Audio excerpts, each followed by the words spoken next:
Tonight, we are traveling back to the medieval times. We are leaving behind the hum of electricity, the glow of screens, and the relentless pace of the modern world. We are stepping into a landscape of silence, stone and wood. Close your eyes and imagine the year is 1348. The air is thinning. The light is dying. You are about to experience the long frost, a season where survival is not a given, but a slow, rhythmic labor of endurance. This is not a story of kings or battles. It is the history of the smell of damp wool, the texture of frozen mud, and the infinite patience required to survive a night that lasts for 16 hours. As the wind begins to howl outside your window tonight, let your mind drift into the blue shadows of the 14th century. Feel the weight of the medieval winter settle over you like a heavy, hand-woven blanket. We are going back to a time when the world was governed by the rhythm of the hearth and the cycle of the stars. We are going back to the cold. The transition into a medieval winter is not a sudden event, but a slow, rhythmic fading of the world's color. Imagine standing at the edge of a village clearing in late November. The sun, once a golden weight in the sky, has become a pale silver coin hanging low and weak against a horizon of bruised purple and slate gray. This is the blue twilight. In the boring history of survival, this is the most critical period, the time of the great narrowing. Every minute that the sun dips lower represents a loss of literal, life-giving energy. You stand there, perfectly still, watching the light retreat from the fields. The light doesn't just disappear, it leaks out of the landscape, leaving behind a world that feels increasingly heavy and thin. Look down at the ground beneath your feet. The mud, which was once soft and pliable under the autumn rains, is beginning to undergo a structural change. As the temperature drops, the water molecules within the earth expand, turning the soft mire into a jagged, iron-hard crust. You can hear the rhythm of this transformation, the crunch of your leather turnshoes against the frozen ruts. It is a dry, percussive sound that echoes through the leafless trees. The rhythm is grounding. It is the pace of a survivor. You are moving toward the only warmth left in the world, leaving the infinite, frozen blue behind. The earth is no longer a source of food. It has become a cold, stone-like floor that rejects the plow. The forest, which once hummed with the vibration of insects and the rustle of green canopies, is now a cathedral of skeletons. The oak and the ash stand in total stillness, their bark tightening against the sap-starved wood. You can hear the trees groaning in the wind, a slow, rhythmic friction of wood against wood. It is a sound of immense tension, like the rigging of a ship on a frozen sea. Every tree is bracing itself, locking its moisture deep within its roots to avoid being shattered by the expanding ice. You find yourself matching your breath to the rhythm of the wind. The cold nips at the interior of your nostrils, a rhythmic reminder that the atmosphere is turning hostile. Every breath you release is a ghostly plume of white steam, a rhythmic visual of your own life force dissipating into the darkening air. You watch your breath rise, a steady, hypnotic pulse of white against the deepening indigo of the sky. Visualize the air as a physical substance. It is no longer just a medium for breathing. It has become a physical presence that presses against your skin.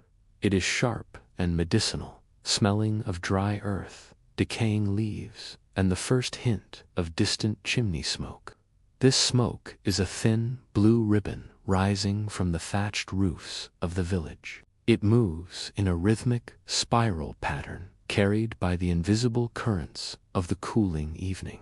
To the medieval eye, This smoke is the only sign of hope, a visual signal that the hearth is lit. You follow that signal with your eyes, tracing its path from the roof to the clouds, over and over, until the repetition begins to soothe your mind. In the village, the rhythm of labor has shifted entirely. This is the time of the final inventory. Imagine the interior of a tithe barn, a massive structure of timber and stone that feels like a tomb for the summer's sun. The air inside is thick with the scent of dried dust and golden straw. The villagers move with a slow, heavy cadence, hauling sacks of grain to the driest corners. You can hear the rhythmic slide of burlap against stone, the clatter of wooden scoops, and the low, muffled murmurs of men counting their winter stores. They are not talking about grand events. They are discussing the dryness of the rye, the hardness of the peas, and the thickness of the tallow. This is the history of math, the calculation of calories against months of darkness. Each sack of grain represents a week of life. The movement of the sacks is a rhythmic countdown. As the sun finally slips below the line of the forest, the frost begins its nightly work. It doesn't move quickly. It creeps with a microscopic, geometric precision. Imagine a single blade of dead grass at the edge of the path. A microscopic crystal of ice begins to form at the tip, drawing moisture from the air. It grows in a fractal pattern, a slow-motion explosion of white geometry. This is the rhythm of the rhyme. Thousands of these crystals are growing simultaneously across the thatch of the roofs, the handles of the abandoned plows, and the surface of the village pond. The world is being silvered in real time.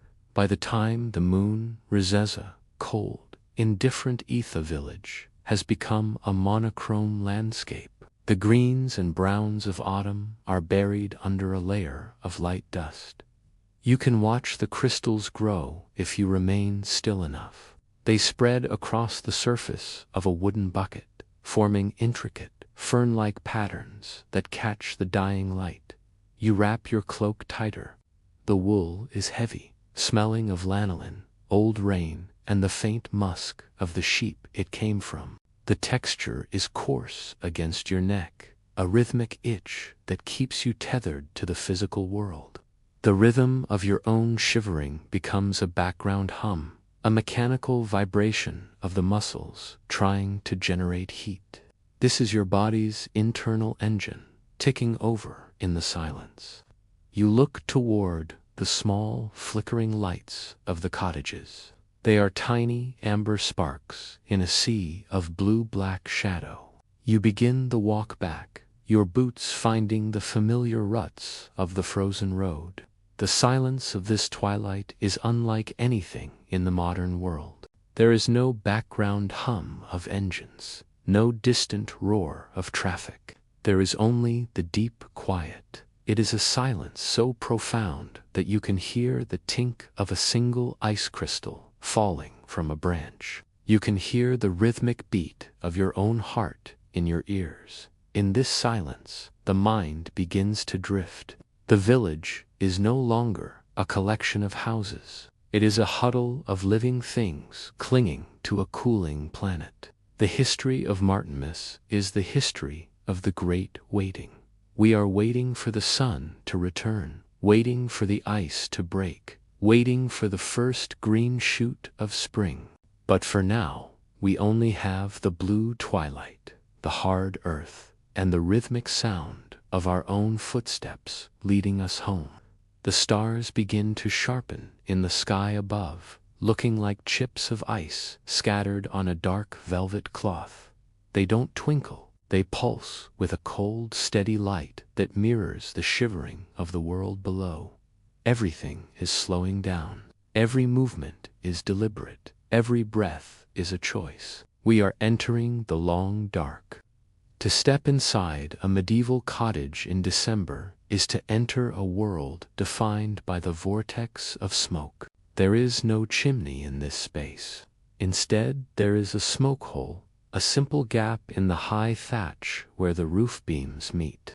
The rhythm of life in this room is dictated by the fire at its center, a permanent, glowing heart that never truly goes out. As you settle into the straw-covered floor, you begin to understand the vertical geography of the winter home. Near the floor, the air is cold and relatively clear, smelling of damp earth, and the cedar pine scent of the floor rushes. But as you look up, the air thickens into a heavy, rhythmic swirl of gray and blue-black. This is the aloft. The smoke does not simply rise and vanish. It pools against the underside of the thatch. It moves in slow, rolling waves, like an upside-down ocean. The rhythm of the smoke is hypnotica constant, churning rotation as the hot air from the fire meets the freezing drafts leaking in from the eaves. You watch the smoke tumble over the rafters, coating the wood in a thick black tar. The visual noise of the smoke creates a ceiling of movement that keeps your eyes from wandering too far. You find yourself tracing the path of a single ribbon of soot as it rises from the embers and joins the great gray mass above. The sound of the room is dominated by the fire. This is not the bright, roaring fire of a modern hearth. It is a deep burn. A massive log of oak, seasoned for a year, sits in a bed of white ash. It doesn't flame. It glows with a deep, pulsing orange light. You can hear the rhythmic hiss of the last remnants of sap escaping from the wood, a tiny, high-pitched whistle that repeats every few seconds. Occasionally, a pocket of air inside the wood expands and snaps, a sharp crack that echoes off the wattle and daub walls. This is the heartbeat of the hearth. It is the only clock the family has. You listen for the next crack, the next hiss, waiting in the silence. Everything in the cottage is coated in the patina of survival. Reach out and touch the central support beam of the house. It is black and slick to the touch. This is not paint. It is centuries of accumulated soot and tar from the fire. It is a boring history written in carbon. The smoke acts as a preservative, a rhythmic coating that protects the timber from rot and insects.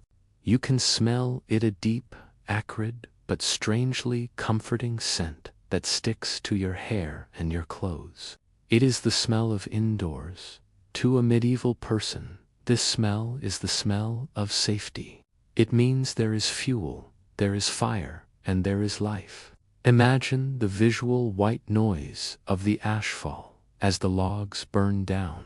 Fine white particles of ash are carried upward by the heat, only to cool and drift back down like indoor snow. They settle on the wooden bowls, the sleeping dogs, and the wool blankets. The rhythm of the ash is the rhythm of time passing. By morning, a thin veil of white will cover everything, a record of the night's warmth. You watch the ash particles dance in the light of the embers, swirling in the tiny drafts that snake across the floor. They move in complex rhythmic patterns, rising and falling in a silent, dusty ballet. The family sits within this smoke sphere in total silence. There is no TV, no radio, no light other than the amber pulse of the embers. The rhythm of the evening is the slow conversation. Someone might speak a word every 5 minutes. The sound of a spoon scraping a wooden bowl is a major event. You watch the shadows dance on the walls. Because the fire is low, the shadows are massive and distorted. A hand moving to adjust a blanket becomes a giant, rhythmic wing flapping against the wall.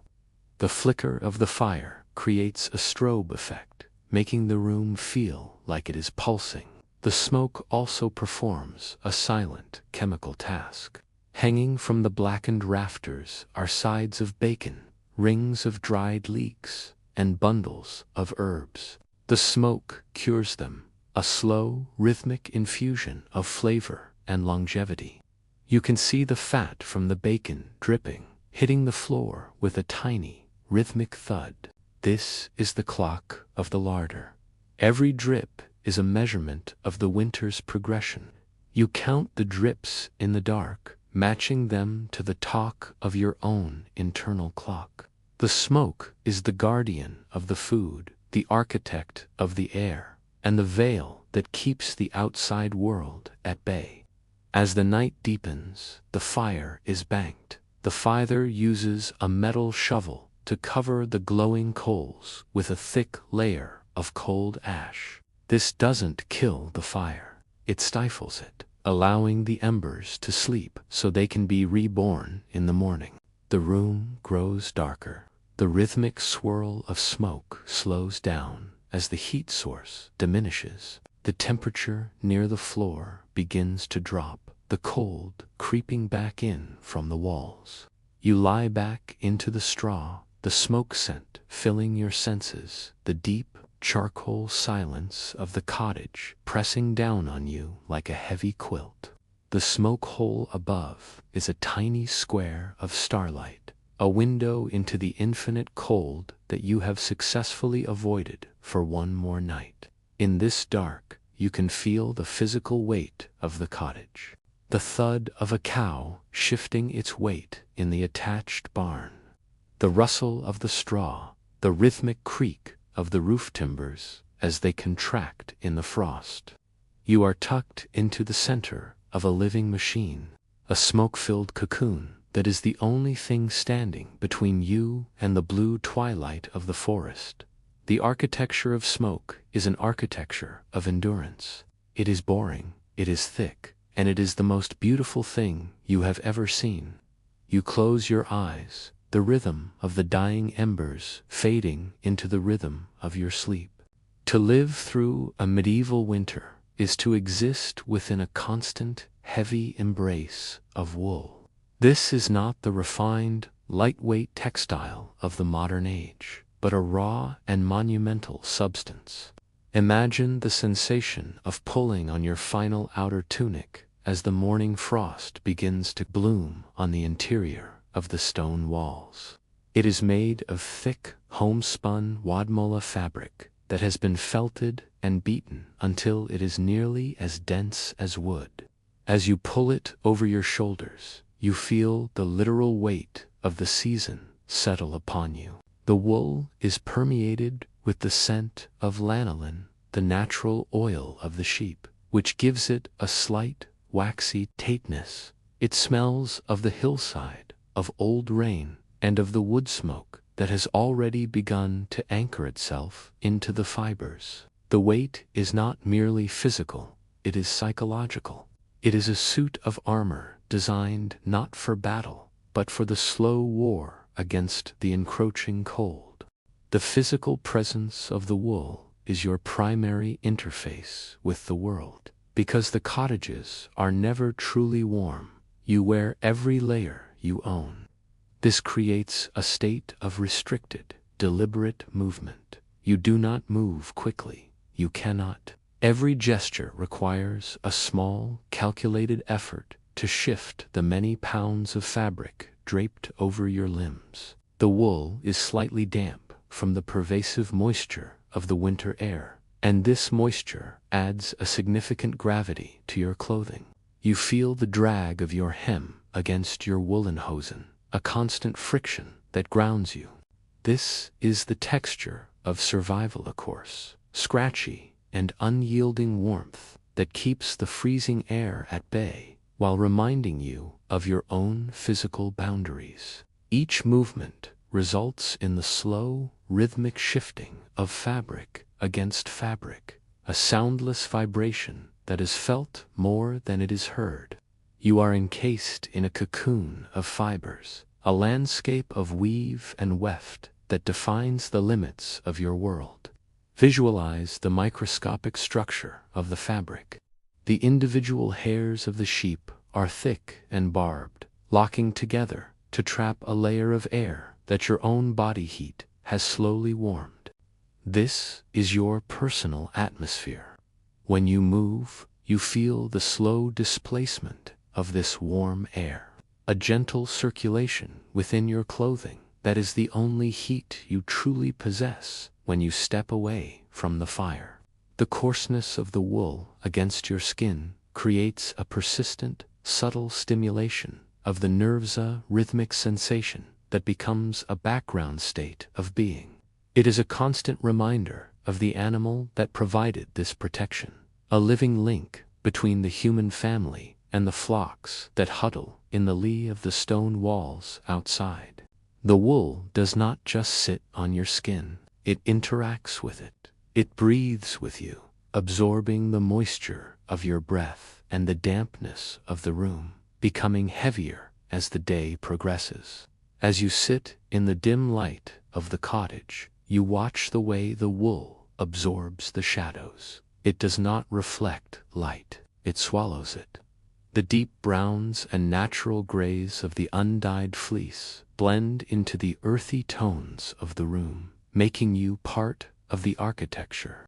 You can feel the weight of the cloak on your back, pulling slightly at your neck, a steady pressure that encourages a stooped, protective posture. This is the posture of the winter sleeper. You wrap your arms around yourself, feeling the density of the sleeves. The wool is so thick that it muffles the sounds of the world around you. If you pull your hood forward, the rustle of the fabric against your ears creates a private, hushed environment, a soft sanctuary where the only reality is the heat of your own breath and the heavy, comforting pressure of the loom's labor. You can feel the weave of the cloth with your fingertips, the ridges of the twill, the occasional knot where the thread was tied, the imperfections that tell the story of a winter spent at the spinning wheel. This wool is also a record of time. Over the months of the long frost, it accumulates the history of the hearth. Every meal cooked, every log burned, and every hour spent huddling near the embers adds a new layer of scent to the fabric. It becomes a sensory diary. When you bury your face in your sleeve to escape a sudden draft, you smell the history of the winter. It is an overwhelming, earthy aroma that anchors you to the present moment. You realize that your clothing is not just a barrier. It is a living part of the cottage's ecosystem. It is the bridge between the human body and the frozen exterior. The weight of the damp wool is the weight of time itself, pressing down on your shoulders, reminding you that the only way through the winter is to endure its heaviness with patience and stillness. You become one with the fabric, a slow-moving monument of fiber and heat, waiting for the world to thaw. The sensation of the wool changes as you move closer to the fire. The heat causes the lanolin to soften, and the scent of the sheep becomes more pronounced. The fabric begins to release the moisture it has trapped, sending a faint, almost invisible steam into the air. This is the rhythm of the hearth, the constant exchange of moisture and heat between your body, your clothes, and the room. You watch the steam rise in the golden light of the embers, a rhythmic visual of the wool breathing. It is a comforting sight, a sign that the fire is doing its work. You adjust your position, feeling the wool settle into new folds, the heavy fabric creaking softly as it moves. You are a passenger in a vessel of wool, drifting through the dark sea of the medieval night, protected by the ancient labor of the shearer and the weaver. As the last of the blue twilight fades from the smoke hole, the darkness of the cottage becomes absolute, broken only by the rhythmic pulse of a single rushlight. This light is a precious resource, a thin reed gathered from the marsh during the summer, dried, and then dipped repeatedly into melted animal fat. It is a primitive and earthy source of illumination, smelling of salt and rendered tallow. It does not provide the steady, sterile glow of a lamp, but a flickering, organic light that seems to breathe along with the room. The flame is small and amber, casting long, wavering shadows that dance across the uneven surfaces of the Waterland daub walls. The light is a living thing, a fragile spark of life in a world that has been consumed by the blackness of the winter night. The rhythm of the light is hypnotic, because the fat is not perfectly pure. The flame occasionally dips, and then flares, a slow oscillation that dictates the visual pace of the evening. You find your eyes drawn to the center of the glow, a tiny point of intense heat that is the only sun you will see for many hours. The light only extends a few feet. Beyond that circle, the world dissolves into a thick, velvety blackness. This creates a profound sense of isolation and intimacy. The family must huddle close to the light to perform any task, their faces illuminated from below, turning them into statues of gold and shadow. The movement of a hand to trim the reed is a monumental event, sending a massive shadow sweeping across the ceiling. You watch the shadows move in a slow, rhythmic dance, a silent performance that is the only entertainment the night provides. Visualize the melting tallow as it slowly travels down the length of the reed. A single bead of liquid fat forms at the base of the flame, glowing like a tiny jewel before it eventually slides downward. This is the only clock you have. The rate at which the fat consumes the reed is the measurement of the night. You watch the slow progression, a silent countdown toward the inevitable return of the dark.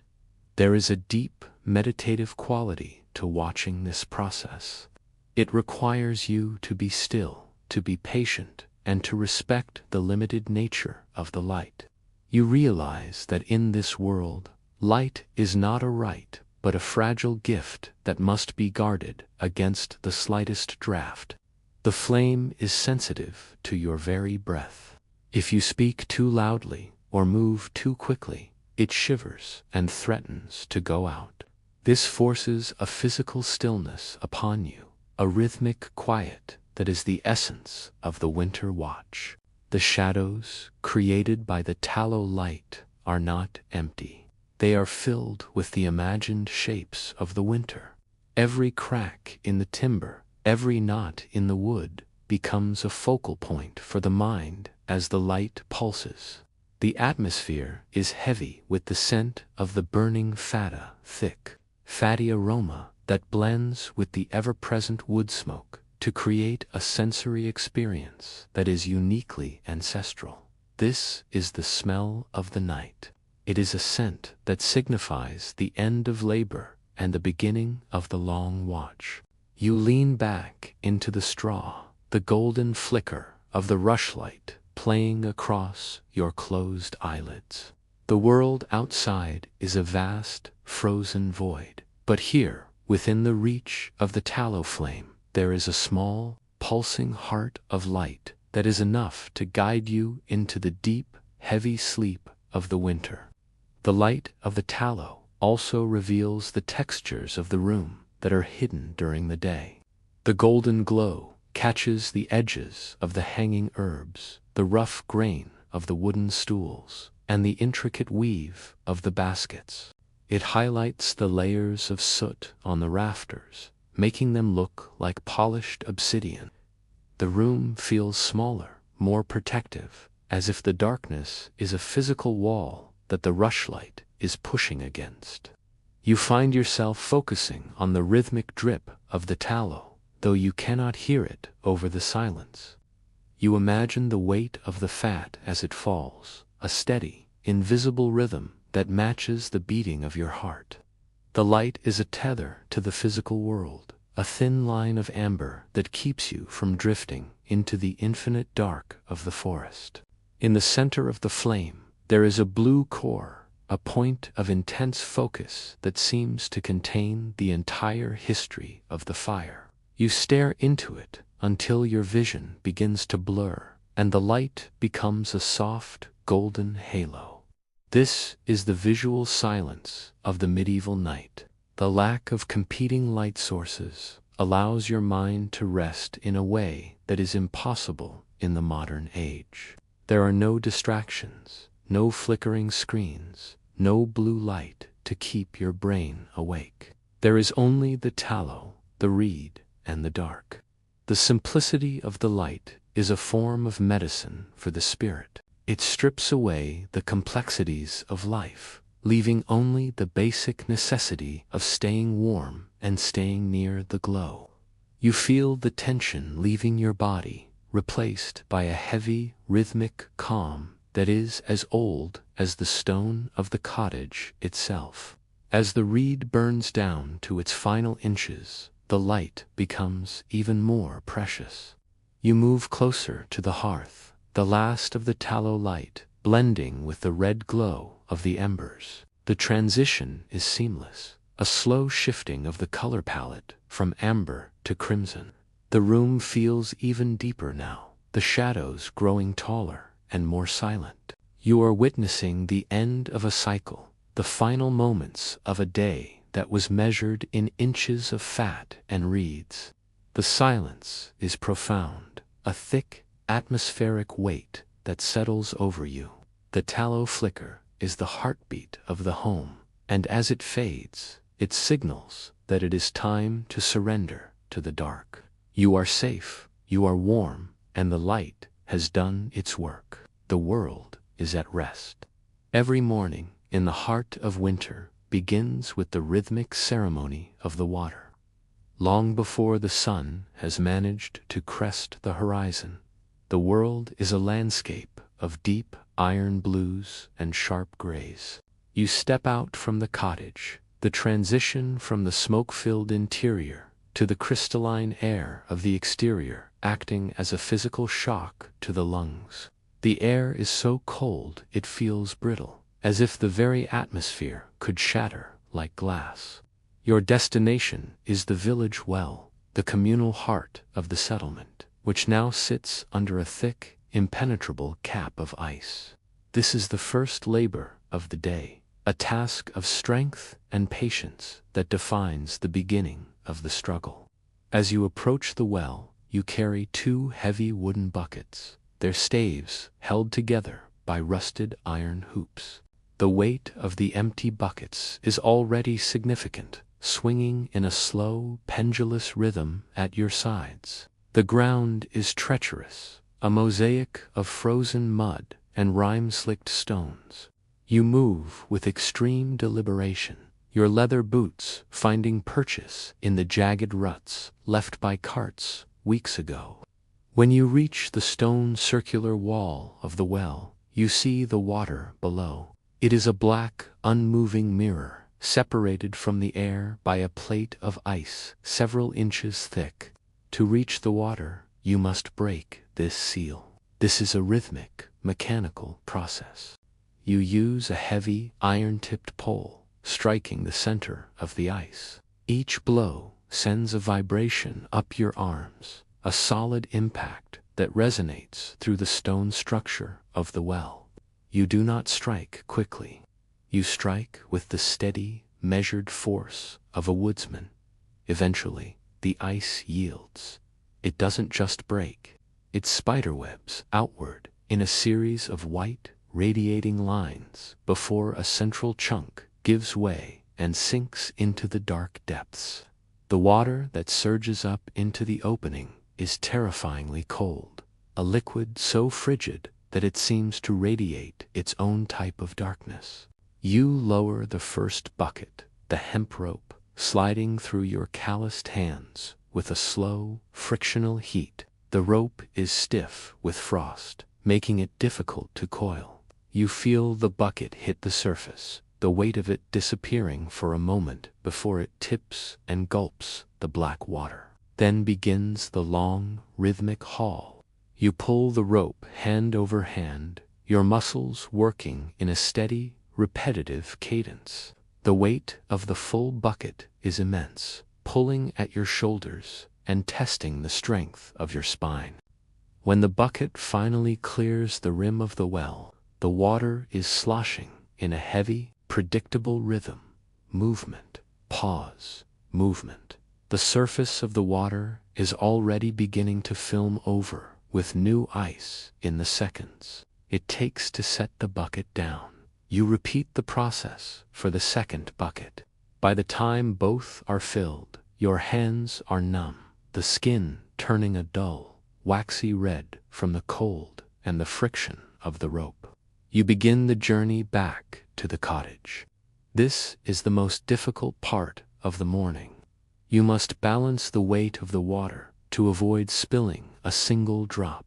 For every drop that hits the ground turns instantly into a new patch of ice, and every drop lost is a loss of the morning's labor.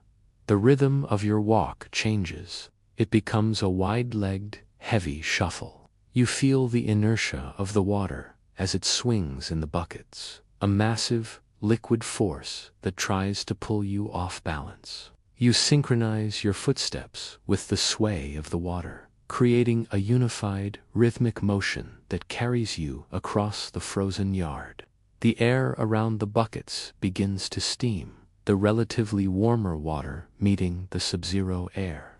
This steam follows you like a ghost, a rhythmic plume that marks your progress.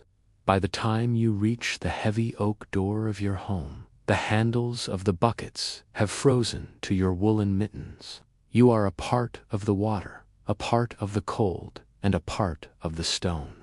This is the boring history of hydration, a 2-hour struggle for a few gallons of liquid that will be used for pottage, for the animals, and for the preservation of life. The water itself, once inside, is a precious substance. It sits in a large ceramic vat near the hearth, its surface slowly reflecting the amber light of the embers. You watch the ripples settle, the rhythmic motion of the water finally coming to a rest after the violence of the well.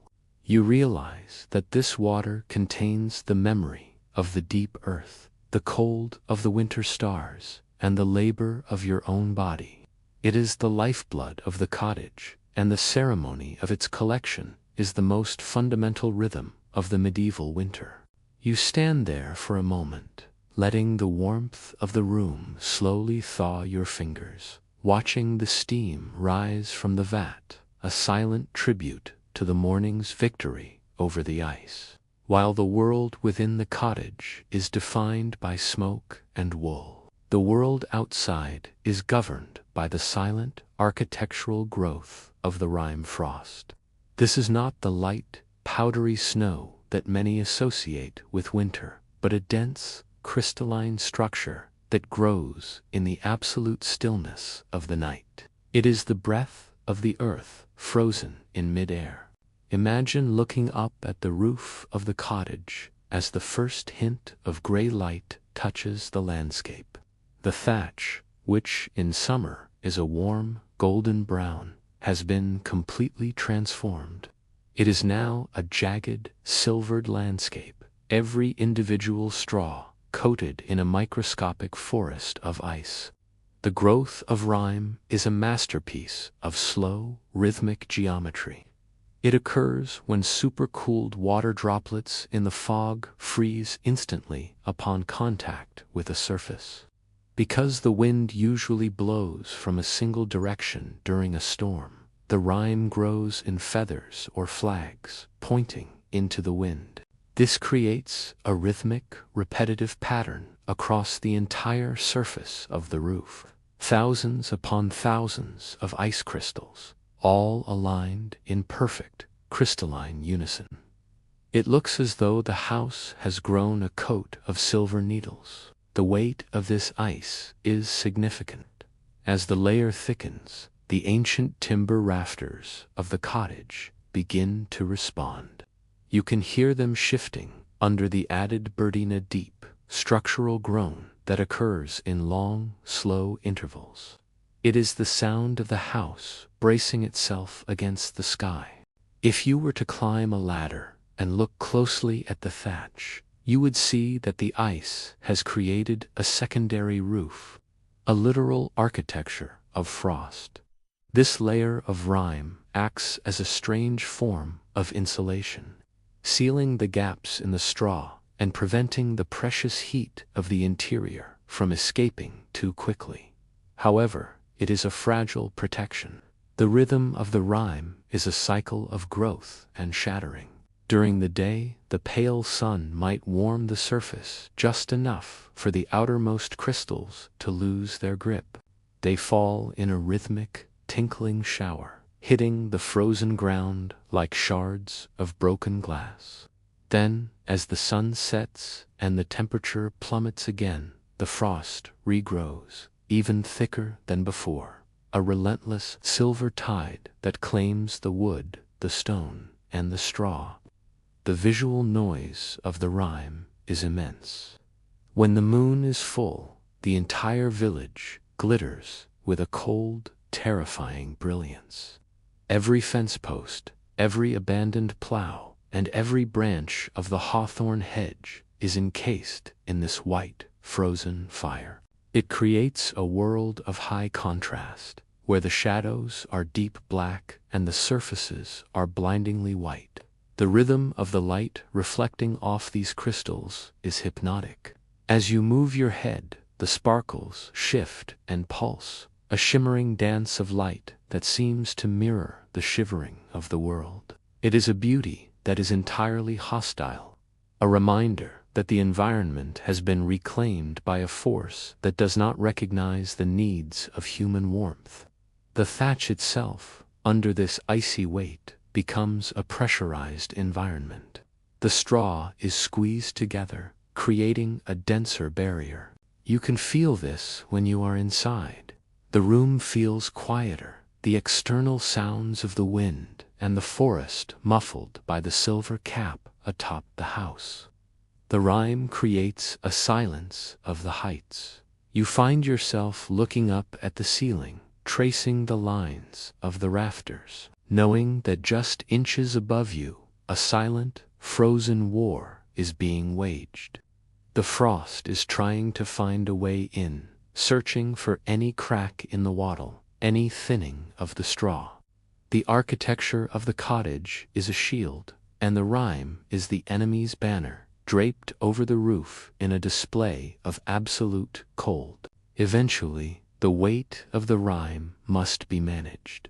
If a heavy snow follows a hard frost, the thatch can collapse. The rhythm of winter maintenance involves taking a long wooden pole and gently tapping the underside of the eaves from the ground. This causes the rime to dislodge in massive, rhythmic sheets. You watch as the silver crust slides off the slope of the roof, crashing into the snowbanks below with a muffled, heavy impact. The house seems to rise, relieved of its burden, only for the cycle to begin again as the next fog rolls in from the marsh. This is the constant, repetitive labor of the medieval winter, the management of ice, the protection of the roof, and the understanding of the rhythmic growth of the frost. It is a visual and tactile record of the season's severity, a silver clock that counts the days of the long frost. In the deepest, most punishing stretches of the winter, the boundary between the human and the animal worlds begins to dissolve. Most medieval cottages were longhouses, where the living quarters and the animal stalls were separated only by a low wooden partition or a change in floor level. This was not merely a matter of convenience. It was a sophisticated, if earthy, strategy for thermal management. The livestock, the oxen, the few precious sheep, and perhaps a hardy forest pony are the primary heaters of the home. As the external temperature drops to a level that threatens the very blood in your veins, the rhythmic, shared breath of the barn becomes the most important sound in your world. Imagine lying in your bed of straw and wool, just a few feet away from where the great plow oxen are stabled. The air in this part of the cottage is different.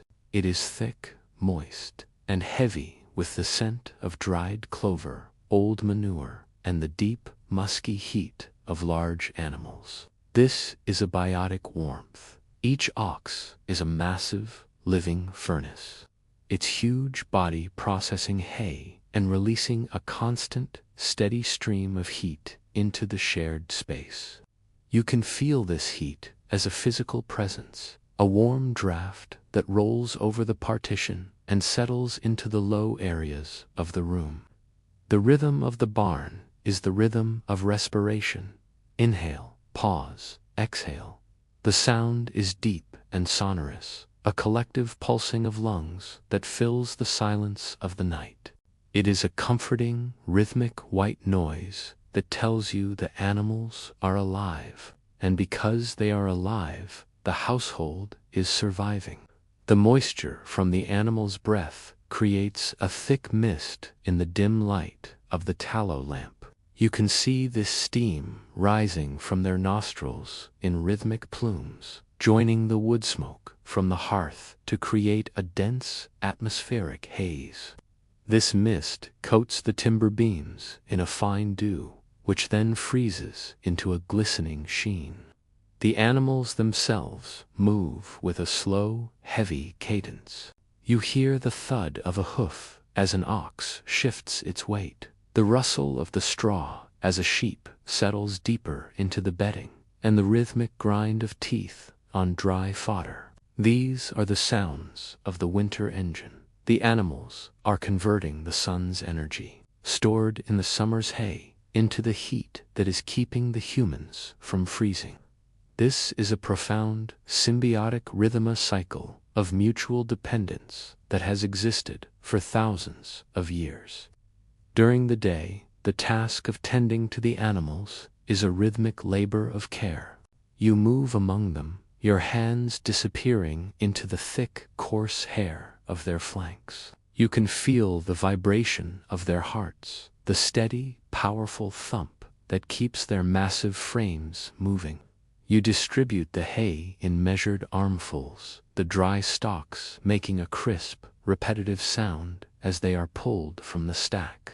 You talk to them in low, rhythmic murmurs, not because they understand the words, but because the tone of your voice adds to the collective calm of the room. The barn is a sanctuary of shared life. In the darkness of the medieval winter, there is no loneliness here. There is only the pulse of the herd and the steady, warm humidity of the shared breath. As the night reaches its coldest point, you might find yourself moving closer to the partition. The heat radiating from the animals is more consistent than the dying fire of the hearth. You listen to the rhythmic chewing of the cud, a slow, circular motion that is the very definition of patience. The animals are not restless. They have accepted the long dark with a stoicism that you find yourself emulating.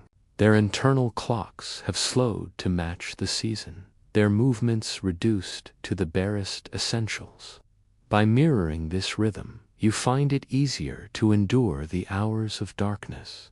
Your own breathing begins to synchronize with the ox, a slow, deep expansion of the chest that calms the mind and prepares the body for sleep. The presence of the animals also changes the acoustic properties of the cottage.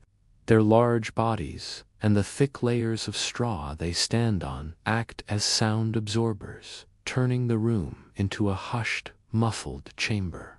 The sharp, whistling winds from the outside are transformed into a low, distant hum.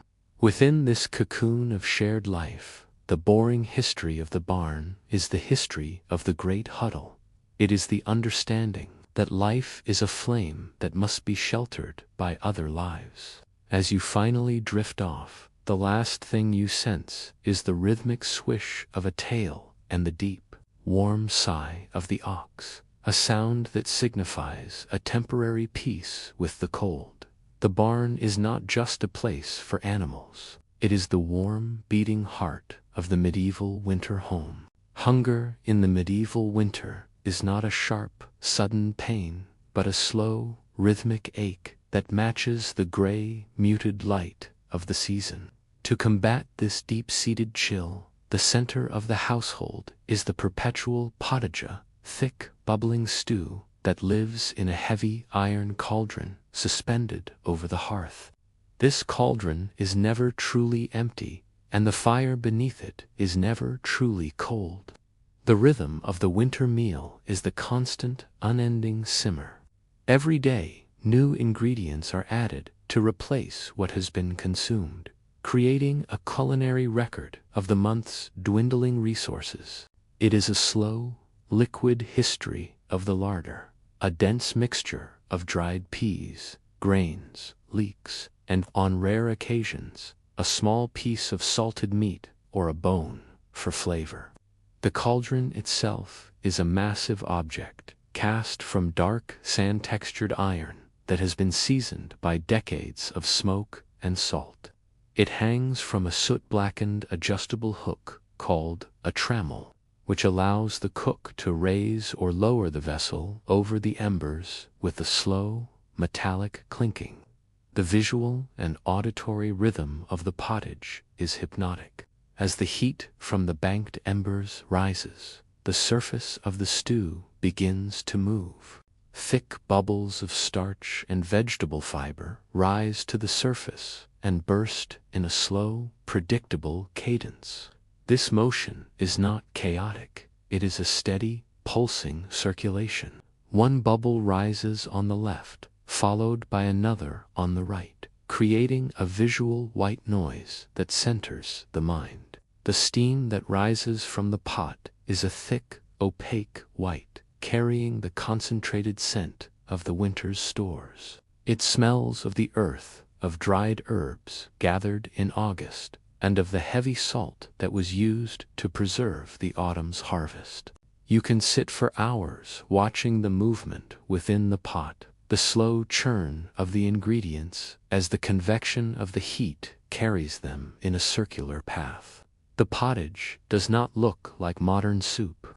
It is a dense, porridge-like substance that absorbs the light of the fire, glowing with a deep, earthy amber hue. The preparation of the ingredients is a rhythmic ceremony in itself, performed with a slowness necessitated by the cold. You take a handful of dried field peas, which are as hard as river pebbles, and drop them into a wooden bowl. Then comes the rhythmic movement of the knife against the heavy wooden board as you slice a withered leek or a shriveled turnip.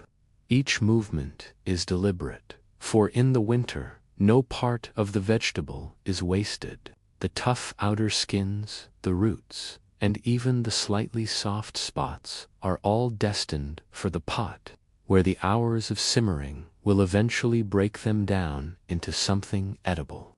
You add the ingredients to the cauldron with a slow, steady hand, watching them disappear into the thick, swirling liquid. This is an act of faith that the heat and the water will transform these hard, dry seeds into the fuel for your blood. The pottage is a living entity, a thermal battery that stores the heat of the fire and the stored energy of the summer's sun. Eating the pottage is the primary social rhythm of the day, a moment where the family gathers to share the only warmth they have. The family huddles around the hearth, each person holding a hollowed-out wooden bowl or a trencher made of stale, hard bread. You use a wide wooden spoon to scoop the thick liquid, the weight of the stew heavy and satisfying against the wood. The warmth of the bowl travels through your wool mittens and into your hands, a direct injection of heat that begins to thaw your core. You eat slowly, the rhythm of the sip and swallow becoming a meditative exercise. The taste is repetitive, salty, earthy, and slightly smoky, but it is the taste of endurance. It is a flavor that does not demand attention. but provides a steady, reliable comfort that allows the mind to wander.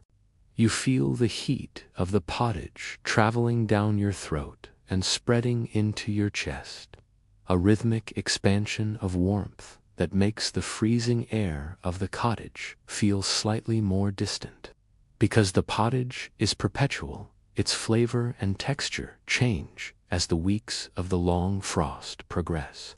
In the early winter, it might be bright with the last of the garden onions and the sweetness of late carrots. By February, it is deep, dark, and intensely starchy, reflecting the dusty bottom of the grain sacks.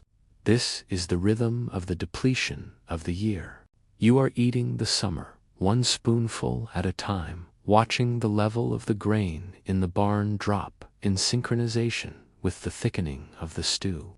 This creates a profound connection between your body and the environment.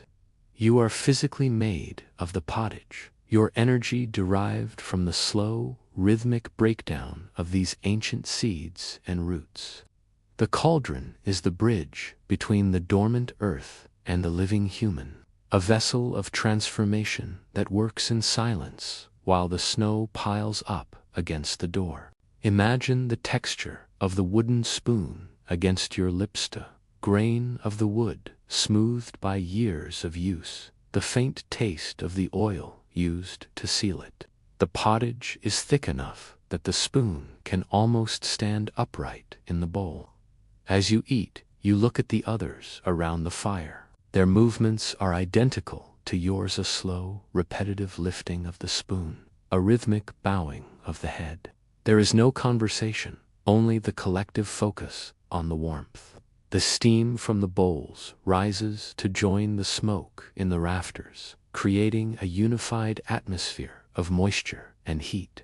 When the meal is finished, the cauldron is scraped with a wooden paddle and replenished with a ladle of water from the vat and a new handful of grain or pulse. It is then moved to the edge of the fire, where it will continue to simmer through the night. You listen to the distant, muffled movement of the liquid as you prepare for sleep. It is a sound of continuity, a promise that there will be warmth in the morning. This meal is not found in recipes, but in the sheer, repetitive necessity of it. Day after day, the same pot, the same hearth, the same slow bubbles. This repetition is what allows the medieval mind to settle into the winter.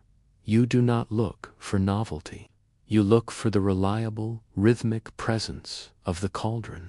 As the fire fades to a deep, pulsing crimson, the pottage continues its slow dance in the dark. It is a liquid monument to the human ability to find nourishment in the heart of the frost. You can feel the weight of the food in your stomach, a heavy, warm anchor that helps you sink into the straw for the night. The perpetual pottage is the soundtrack of the medieval kitchena low-frequency, rhythmic movement that signifies the household is still functioning, still breathing, and still fighting back the cold, one bubble at a time. The iron of the pot, the heat of the wood, and the water from the well all come together in this one vessel, creating a rhythmic harmony of the elements that sustains the life of the family through the darkest hours of the year. When the final rushlight is extinguished and the last of the embers are banked under a thick layer of insulating ash, the medieval cottage falls into a state of darkness that is unknown to the modern world. This is not merely the absence of light, it is a physical weight, a total blackout that signals the true beginning of the winter night. In this environment, the eyes cease to be the primary sense. The world shrinks to the reach of your fingertips and the sensitivity of your ears. The darkness is velvety and absolute, pressing against your eyelids with a rhythmic intensity. Without the visual distractions of the day, your mind begins to synchronize with the deep, structural life of the house. You are no longer an observer of the room. You are a part of its silent, frozen, internal volume. The rhythm of this darkness is the rhythm of enhanced hearing. In the absolute quiet of the 14th century night, sounds that would be ignored during the day become monumental. You hear the slow, rhythmic contraction of the timber frame as the frost outside intensifies. The wood sighs and ticks as the moisture within the grain reaches the freezing point. These are the deep, structural languages of the cottage, a steady, percussive dialogue between the oak beams and the winter air. You find yourself waiting for the next sound, a rhythmic expectation that keeps your mind anchored in the present. You can hear the distant, muffled movement of the wind as it searches for a way through the thatch, a low-frequency vibration that you feel in your chest more than you hear with your ears. This is the soundtrack of the blackout, a symphony of friction and pressure. Within this darkness, your own body becomes a source of rhythmic focus.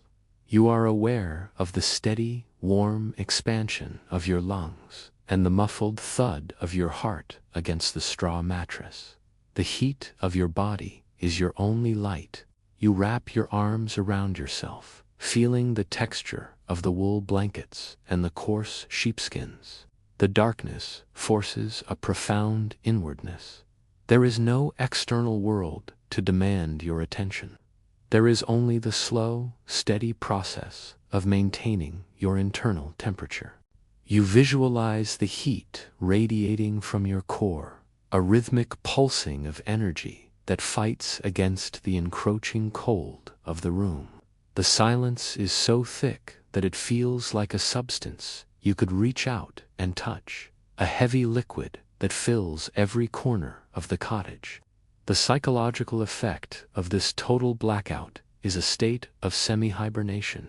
Your thoughts slow down, losing their sharp edges and blending into a dreamlike continuity. You are not thinking about the future or the past. You are simply existing within the rhythm of the night.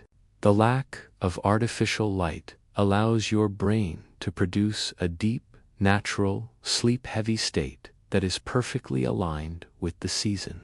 The world outside the walls, the frozen forest, the ice-locked river, the silent village, squares a distant memory. You are safe within the black heart of the home. The darkness is a protective veil, a sanctuary that allows the spirit to rest as deeply as the earth itself. It is a time of total surrender to the cycle of the planet, a rhythmic immersion in the shadow of the winter. As the hours of the blackout progress, you become aware of the thermal gradient of the room. The air near the floor is the coldest, a heavy, invisible pool of frost. You stay high in your bedding, feeling the slight, warm drift of air that still lingers near the thatch. This is the architecture of the night world, divided by temperature and shadow. You listen to the rhythmic breathing of your family members, a collective, hushed chorus of survival. Each breath is a measurement of the night's progress, a steady, rhythmic assurance that everyone is still there, still warm, and still breathing. The blackout is not a void. It is a space filled with the quiet, persistent energy of life.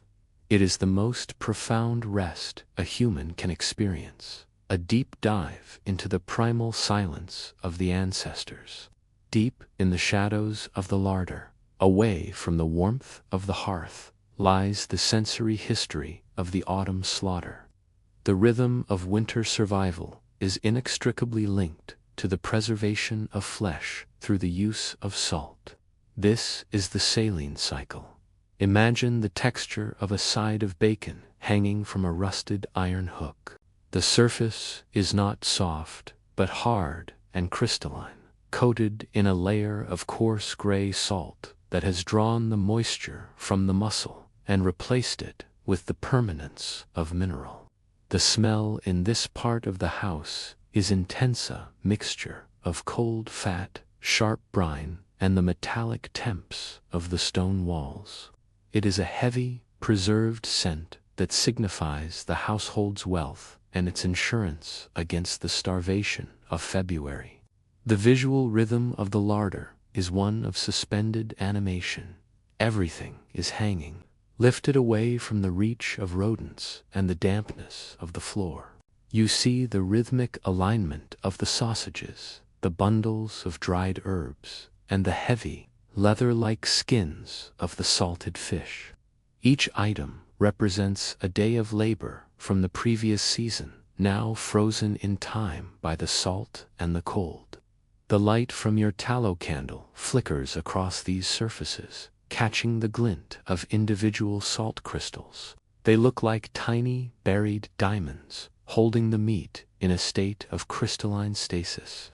This is the rhythm of the harvest's end, the slow, deliberate process of making the temporary permanent.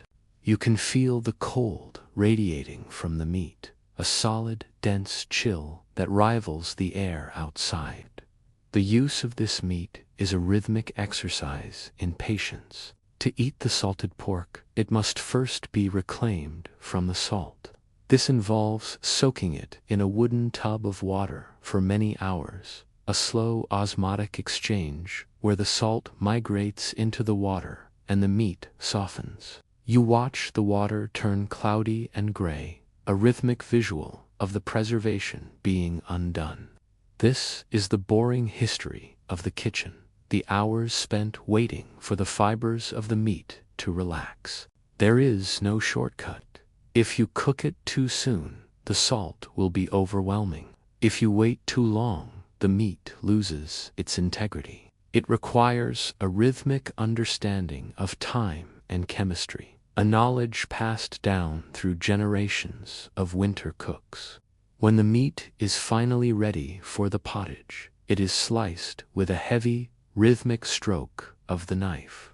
You feel the resistance of the cured muscle, the way the blade slides through the fat. This meat is not a frequent luxury. It is a flavor anchor for the stew. As it simmers in the iron cauldron, it releases its stored fats into the liquid, creating a rhythmic pattern of golden eyes on the surface of the pottage. These droplets of fat are highly prized. They are the concentrated energy of the summer's grass, transformed by the cow or the pig and preserved by the human. Watching these golden circles swirl in the rising steam is a meditative experience, a visual promise of the calories that will sustain your body through the day's labor. The larder itself is the memory of the year. It contains the salt from the distant sea, the herbs from the midsummer garden, and the animals that grazed in the common forest. The rhythm of the larder is the rhythm of strategic depletion.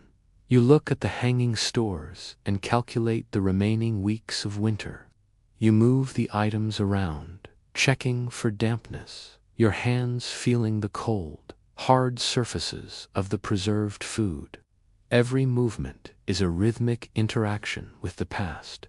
You are touching the labor of the previous year, ensuring that it carries you into the next. The larder is a silent, cold library of calories, and its breath is the scent of survival. It is the anchor of the medieval winter, a place where time is kept at bay by the power of salt and the architecture of the frost. As you close the heavy wooden door to the larder, the scent follows you for a moment, that sharp, brine-heavy aroma that speaks of the ocean and the earth. You return to the warmth of the hearth, but the knowledge of the stores remains in the back of your mind.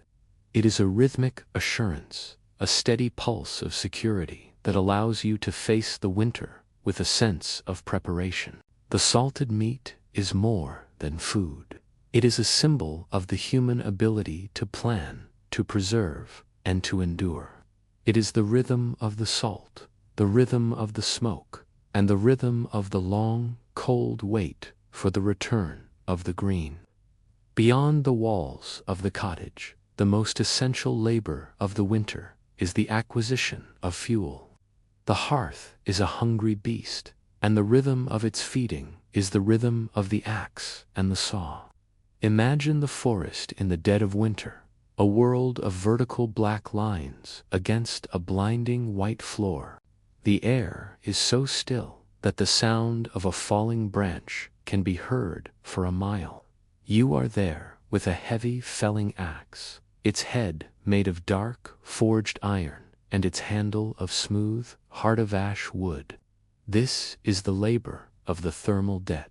You must harvest the energy of the forest today so that you can survive the night.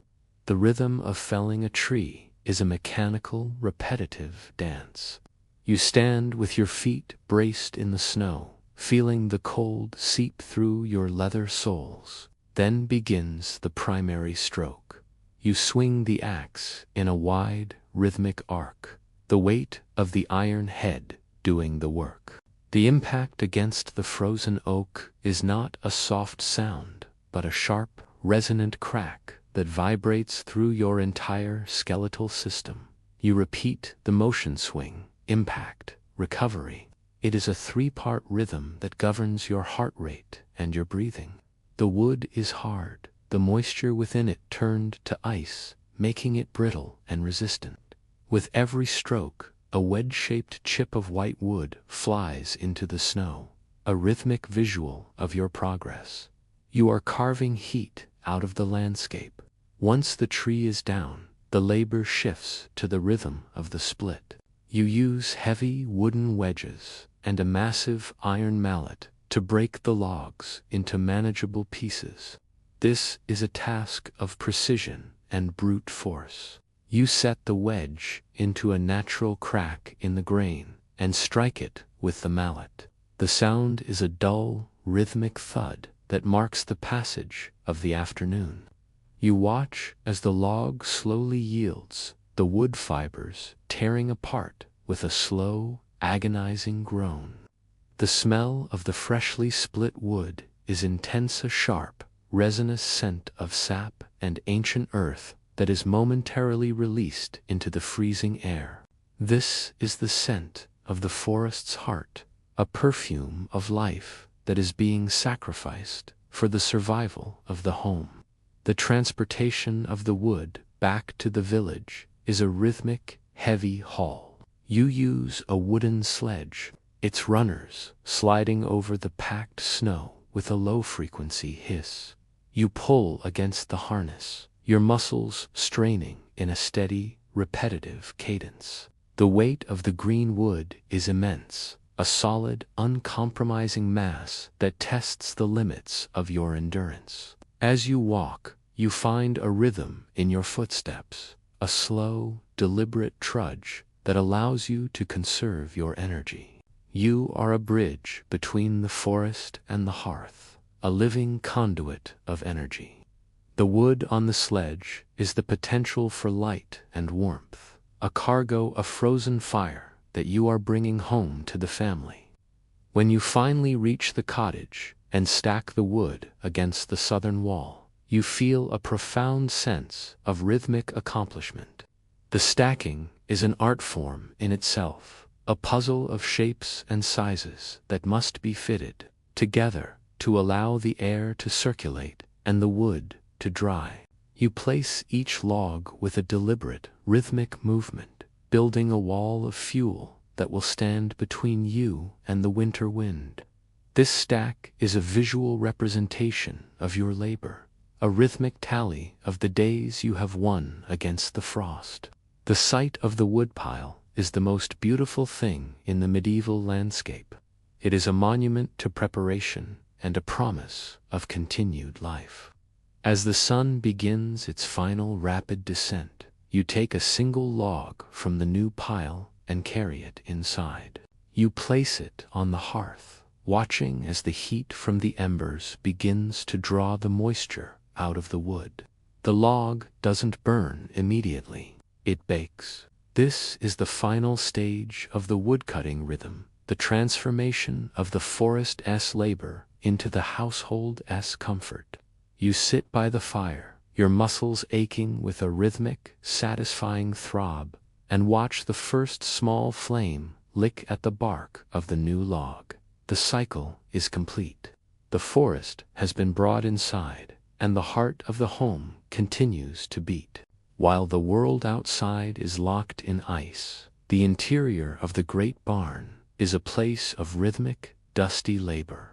The harvest of the previous autumn, heavy sheaves of rye and wheat must now be processed to separate the life-giving grain from the protective chaff.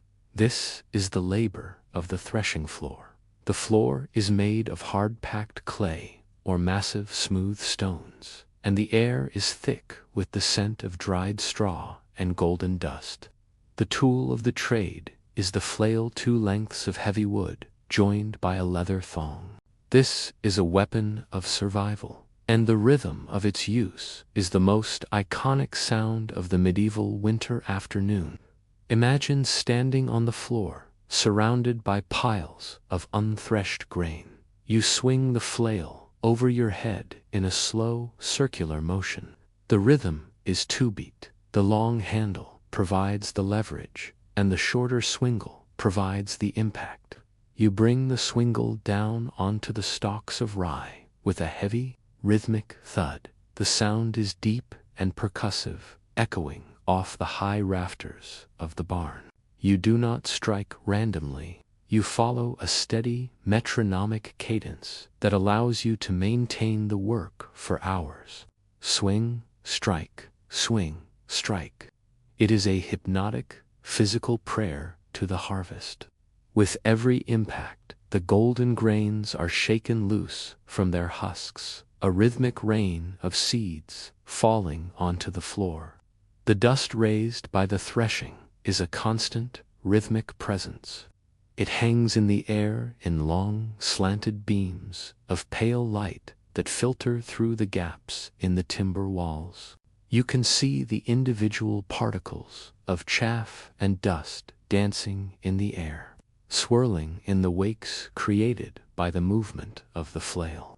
This dust is a sensory record of the labor. It coats your skin, fills your lungs, and gives the air a sweet, earthy taste. The boring history of the barn is the history of this dust. It is the residue of the summer's growth, a fine golden powder that signifies the success of the agricultural year. You move with a rhythmic, heavy grace, your body a part of the machine that is extracting the core of the grain from the waste of the field. After the threshing comes the winnowing. This is a more delicate, rhythmic process. You use a wide, shallow wooden basket to scoop up the mixture of grain and chaff. You stand in the doorway of the barn, where a steady winter draft is blowing. You toss the mixture into the air with a slow, rhythmic flip of the wrists. The lighter chaff is caught by the wind and carried away, a golden cloud of debris drifting into the snow. The heavier grain falls straight back into the basket with a soft, rhythmic pat, pat, pat. This is the separation of the essence. You repeat the motion hundreds of times, your eyes fixed on the falling grain, your mind synchronized with the movement of the air and the weight of the basket. It is a task of absolute focus and repetitive beauty. The grain that remains is clean, hard, and cool to the touch. You run your hands through it, feeling the rhythmic flow of the seeds between your fingers. This is the currency of the winter. Each grain is a tiny, concentrated packet of energy that will be ground into flour and baked into the heavy, dark rye bread that is the staple of your diet. The rhythm of the rye is the rhythm of the life cycle, from the seed in the earth to the grain in the barn to the bread on the table. You pour the clean grain into heavy burlap sacks, the sound of the seeds filling the bags like the sound of a falling stream. Each sack is a victory over the winter, a rhythmic assurance that there will be bread in the hungry months of March and April. As the day's work ends, you stand in the quiet of the barn, the dust settling slowly around you. Your shoulders are heavy with the rhythm of the flail, your hands stained with the gold of the husks. The barn is a cathedral of potential, a storehouse of life that you have carefully processed through the hours of the long frost. You look at the sacks of grain, their shapes rounded and solid in the dim light. They are the tangible result of your rhythmic labor, a record of your endurance and your skill. You walk back to the cottage, the rhythm of the threshing floor still vibrating in your arms. The scent of the rye, a lingering presence on your clothes. The grain is safe, the labor is done, and the heart of the village continues to beat in the silence of the snow. The journey from the grain in the sack to the bread on the table is a slow, mechanical process centered on the handquern. In the corner of the cottage, tucked away from the main traffic of the hearth, sits this ancient stone engine. It consists of two massive, circular slabs of gritstone, one fixed to a wooden base and the other rotating on a central spindle. The texture of the stone is rough and abrasive, designed to tear the hard hulls of the rye into fine powder. This is the labor of the morning meal, a task that falls to the rhythm of the arms and the steady, circular motion of the upper stone. Imagine sitting on a low stool, your hand gripping the vertical wooden handle of the upper stone. You begin the primary rotation. It takes a significant effort to overcome the inertia of the heavy gritstone. You feel the resistance in your shoulder and your back, a solid, heavy friction as the two stone faces meet. The rhythm of the grind is perfectly circular. You push the handle away from you and pull it back in a steady, metronomic cadence. This motion is not fast. It is a deep, gravitational crawl. You feed a small handful of grain into the central hole of the stone, and the machine begins to process the life of the field. You can feel the vibration of the grain being crushed, a low-frequency hum that travels through the wood and into the floor. The sound of the quern is a deep, earthy drone. It is a sound of immense pressure, the weight of the stone grinding the rye into submission. You don't hear individual grains breaking. You hear a continuous, heavy vibration that fills the acoustic space of the cottage. This drone acts as a form of auditory white noise, drowning out the sharp whistles of the wind and the distant murmurs of the village. Your mind begins to synchronize with the circle. You follow the path of the handle around and around until your thoughts lose their sharp edges and become as fluid as the motion itself. This is the boring necessity of the caloric cycle, a task that must be performed every day, regardless of the cold or the darkness. As the grain is ground, a fine pale flour begins to emerge from the edges of the stones. It falls onto a linen cloth in a rhythmic, powdery cascade. You watch the pile grow, a tiny internal snowdrift of nutrition. The flour is warm to the touch, heated by the friction of the stones. It smells of the earth, of toasted seeds, and of a subtle, nutty sweetness that is only present when the grain is freshly broken. You run your fingers through the flour, feeling its fine, dusty texture. This is the result of your rhythmic labor, a tangible transformation of the hard, dormant seed into the soft, usable essence of life. Each revolution of the stone is a step closer to the oven, a measurement of your endurance. The physical sensation of the grind is one of resistant fluidity. The stone wants to stop, but your muscles insist on the motion. This creates a constant, rhythmic tension that keeps you grounded in your physical self. You adjust your grip, the wood of the handle smoothed and polished by decades of similar labor. You are using the same tool your grandmother used, following the same circular path she followed. This is the continuity of the winter, a repetition of movement that has sustained the human family since the beginning of the agricultural world. The quern is a monument to the cycle of the seasons, a stone heart that beats at the center of the cottage's economy. When the grinding is finished, you stop the rotation and lift the upper stone to brush away the remaining flour. The silence that follows is profound, a sudden absence of the drone that makes the room feel larger and more hollow.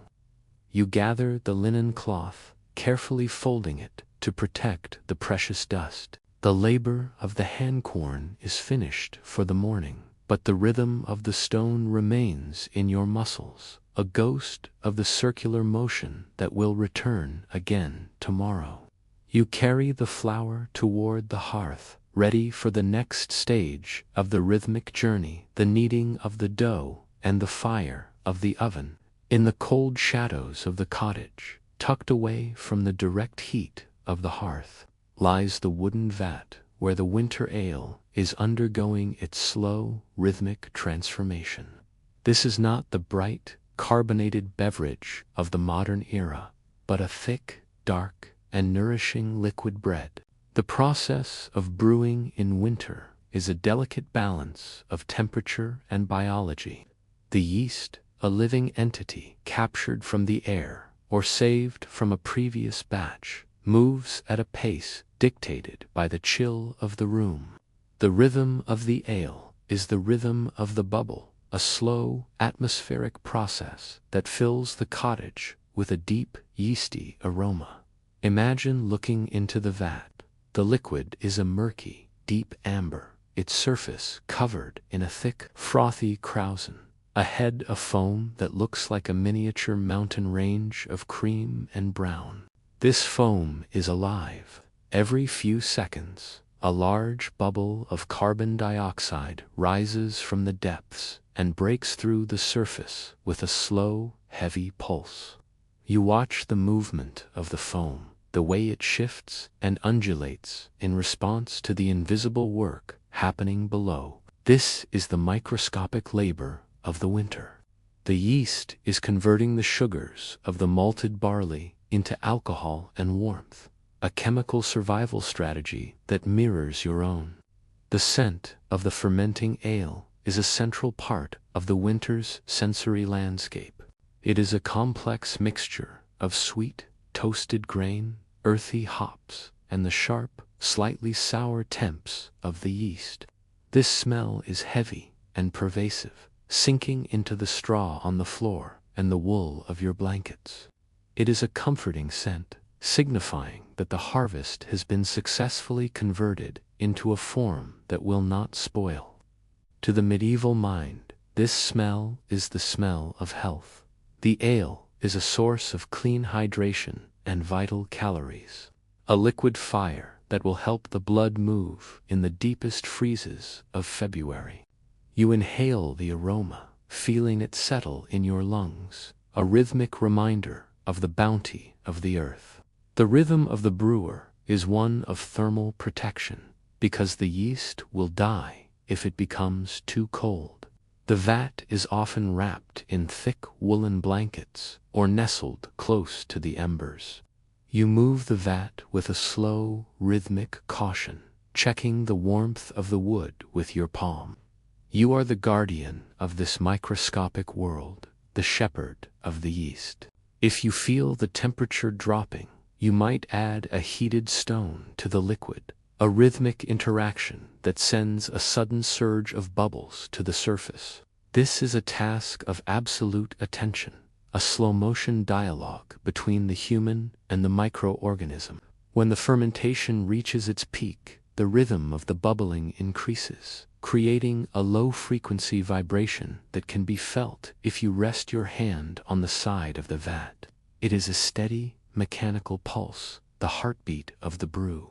You listen to the sound of the liquid moving, a soft, subterranean churn that signifies the work is nearing its end. This is the boring necessity of the cellar, the days of waiting, watching, and smelling, while the ale slowly matures in the dark. There is no way to hurry this process. It follows the timeline of the season, a slow, biological countdown that matches the lengthening of the shadows outside. Finally, the ale is ready to be tunned into small wooden casks. The liquid is poured with a slow rhythmic glug, filling the air with a fresh burst of its yeasty perfume. You taste the first pullet is thick, warm, and slightly sweet, with a finish that feels like a weight in your stomach. This is the fuel for the long watch. The ale will sit in the dark of the larder, its internal chemistry continuing to evolve in a slow, rhythmic silence. It is a monument to the human ability to capture the energy of the sun and store it in a liquid form, a rhythmic assurance that even in the heart of the frost there is a source of life and warmth to be shared. As the snow piles up against the exterior of the cottage, the internal world is increasingly defined by the rhythmic thud and clack of the loom. Weaving is the ultimate winter labor, a task of infinite repetition that transforms the spun wool into the structural fabric of life. The loom is a massive wooden frame, its timbers smoothed by the friction of thousands of yards of cloth. It stands near the light of the door, where the weaver sits for hours on end, their body becoming a part of the machine's mechanical cycle. The rhythm of the weaver is the rhythm of the web, a systematic construction of the future. Imagine the weaver's hands. They move with a fluid, practiced grace that belies the complexity of the task. The left hand pulls the shed, the separation of the vertical warp threads, while the right hand passes the shuttle through the gap. The shuttle is a smooth, heavy piece of apple wood, shaped like a small boat, containing the horizontal weft thread. The rhythm is pass, pull, beat. After the shuttle has traveled across the warp, the weaver uses a heavy wooden batten to strike the new thread into place. This is the primary impact. The sound of the batten hitting the cloth is a solid, rhythmic thud that resonates through the floorboards. It is the heartbeat of the village afternoon. The visual rhythm of the loom is a study in incremental progress. You watch as the weaver builds the cloth, one thread at a time. The fabric grows upward with an agonizing slowness, a tenth of an inch at a time. This is the boring necessity of the textile. Every thread is a deliberate choice, every strike of the batten a measurement of the weaver's strength. The light from the winter sky catches the individual fibers of the wool, making the web look like a shimmering, translucent wall of silver and gray. You can see the pattern emerging, a simple twill or a sturdy herringboner, rhythmic repetition of geometry that creates a sense of order in a world of chaotic cold. The scent of the loom is the scent of the flock. The wool is still rich with lanolin, and as the weaver works, the friction of the threads releases a faint, musky aroma into the air. This is joined by the scent of the wood, the dry, aged oak of the loom frame. It is a clean, industrious smell that signifies the productive heart of the home. The weaver's breathing matches the cadence of the shuttle. Inhale as the shed is opened, exhale as the batten strikes. This synchronization of the human body and the wooden machine creates a meditative state, a rhythmic trance that allows the weaver to endure the long hours of the winter watch. The tension of the loom is a physical force.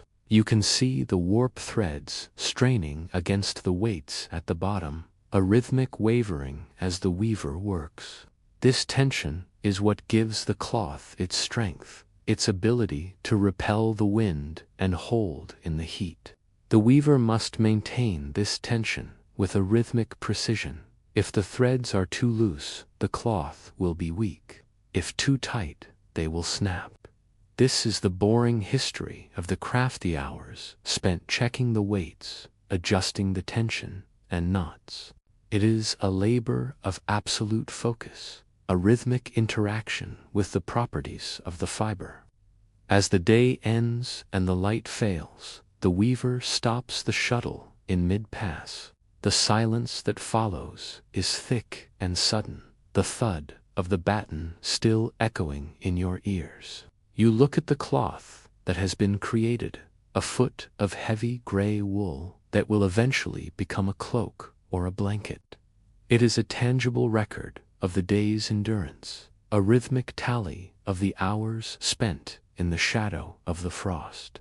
The loom stands in the dark like a silent sentinel, its web of threads waiting for the return of the morning light. The weaver's work is the thread that holds the village together, a rhythmic construction of the warmth that will allow the family to survive another year. In the medieval winter, salt is not merely a seasoning. It is a mineral of absolute necessity, a rhythmic anchor that ties the human body to the preservation of the harvest. The acquisition and management of salt is a boring necessity that governs the geography of the home. In a small ceramic jar near the hearth, kept dry by the radiant heat of the embers, lies the white gold of the 14th century. It is coarse, gray, and heavy, consisting of large, jagged crystals harvested from the sea or the earth. The texture of the salt is a sensory record of its origin, the sharp edges of the mineral reflecting the harsh environments from which it was taken. The rhythm of the salt is the rhythm of distribution. You watch as the cook takes a pinch of the crystals between their fingers and sprinkles them into the perpetual pottage. The movement is slow and deliberate, a rhythmic scattering that ensures the flavor and the preservation are uniform. The salt hits the surface of the stew with a faint crystalline sound, disappearing into the liquid and beginning its work of drawing out the nutrients from the vegetables and the meat. This is the invisible labor of the mineral. It is a rhythmic interaction that happens at a chemical level, a slow-motion transformation of the raw into the cooked. The scent of the salt is a clean, sharp, and oceanic aroma that cuts through the heavy smells of wood smoke and damp wool. It is a reminder of the vast, cold seas and the distant salt pans where the sun once evaporated the water to leave behind this concentrated essence of the deep. In the larder, the salt is everywhere coating the bacon, lining the wooden tubs of fish, and filling the air with its sharp, antiseptic presence. This is the rhythm of the brine. You can see the salt blooming on the surface of the preserved meats, a white, rhythmic crystallization that signifies the meat is safe from decay. This is the only barrier between the family and the starvation of the spring. The management of salt requires a rhythmic discipline because it is expensive and difficult to transport in winter. Every crystal is accounted for. You watch as the family uses a piece of hard bread to wipe the salt from their trenchers, a rhythmic scouring that ensures nothing is lost. This is the boring history of the mineral, the accounting of the jar, the checking of the larder, and the rhythmic calculation of how much remains. To run out of salt is to lose the ability to preserve, to lose the ability to eat. The salt jar is the most important object in the cottage, a rhythmic heart of security that sits in the amber glow of the hearth. The sensation of salt is also felt on the skin.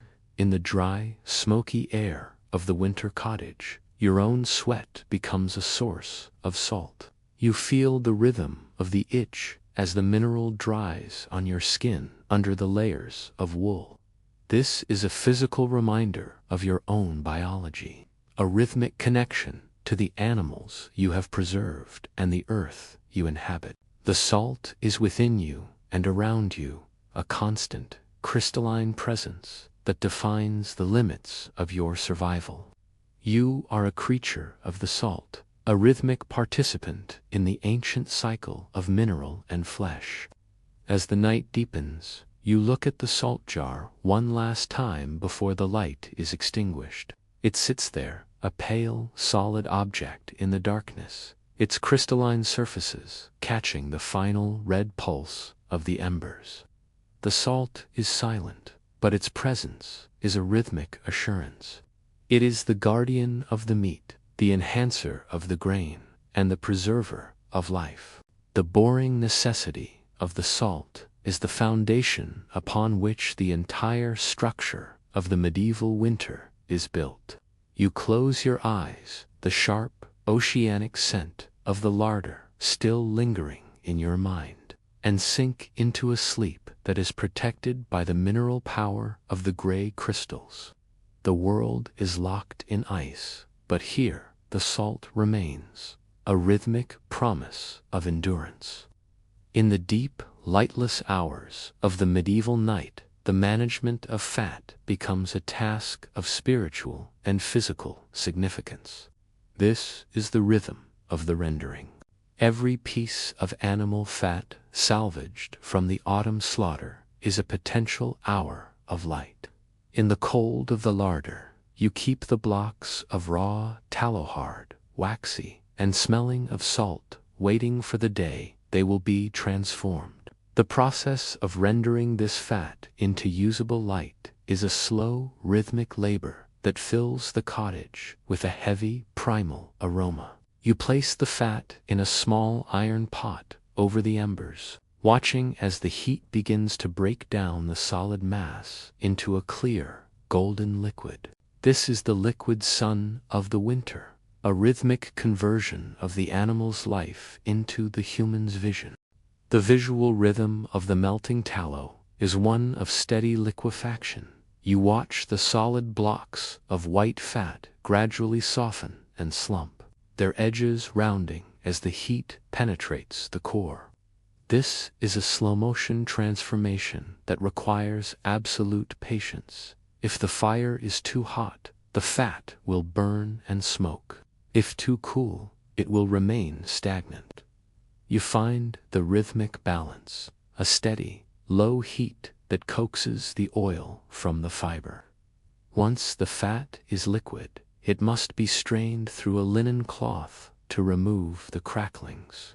This is a rhythmic, gravitational process, a steady, golden stream of oil falling into the storage jar, leaving behind the dark, crispy remnants. The scent is intense, a mixture of fried meat and heavy grease that signifies the household's readiness for the long darkness ahead. The creation of the rushlights, or the rare, precious tallow candle, is a task of repetitive dipping. You take a dried rush, or a wick made of twisted hemp, and lower it into the warm liquid.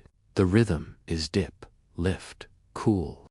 You watch as a thin film of fat clings to the wick, instantly turning from a translucent gold to an opaque white as the cold air of the room touches it. You repeat this motion dozens of times, the candle growing in thickness by a fraction of a millimeter with every pass. This is the boring necessity of the lightmaker. Your arms move in a steady, metronomic arc, your eyes fixed on the growing layer of wax. The thickness of the candle is a measurement of the hours it will burn, a rhythmic tally of the safety it will provide. The tallow drip itself is the soundtrack of the winter evening. As the rushlight burns, the melting fat does not always stay on the wick. It forms a bead at the base of the flame, which then slides down the length of the reed in a slow, gravitational pulse. You watch this bead of liquid gold travel through the shadows, a rhythmic movement that captures your focus and settles your mind. When it reaches the bottom, it cools and hardens, adding a new layer to the wax mountain at the base of the holder. This accumulation of drippings is a visual record of the night's progression. You can see the layers of different nights, a sedimentary history of the hours you have spent in the dark. The accounting of the tallow is a rhythmic discipline of the mind. Every week, the jars of rendered fat are checked, their levels measured against the remaining weeks of the frost. You run your fingers over the smooth, cold surface of the solidified tallow, feeling its density and its potential. This is the inventory of the light. You calculate how many candles can be made, how many rushlights can be dipped, and how much must be saved for the cooking. This rhythmic calculation is what prevents the disaster of a total, unplanned blackout. The tallow is the currency of the night, a physical substance that allows the human mind to function when the sun has abandoned the world. As you finish the dipping for the day and set the new candles to cure in the cool of the larder, you feel a sense of rhythmic completion.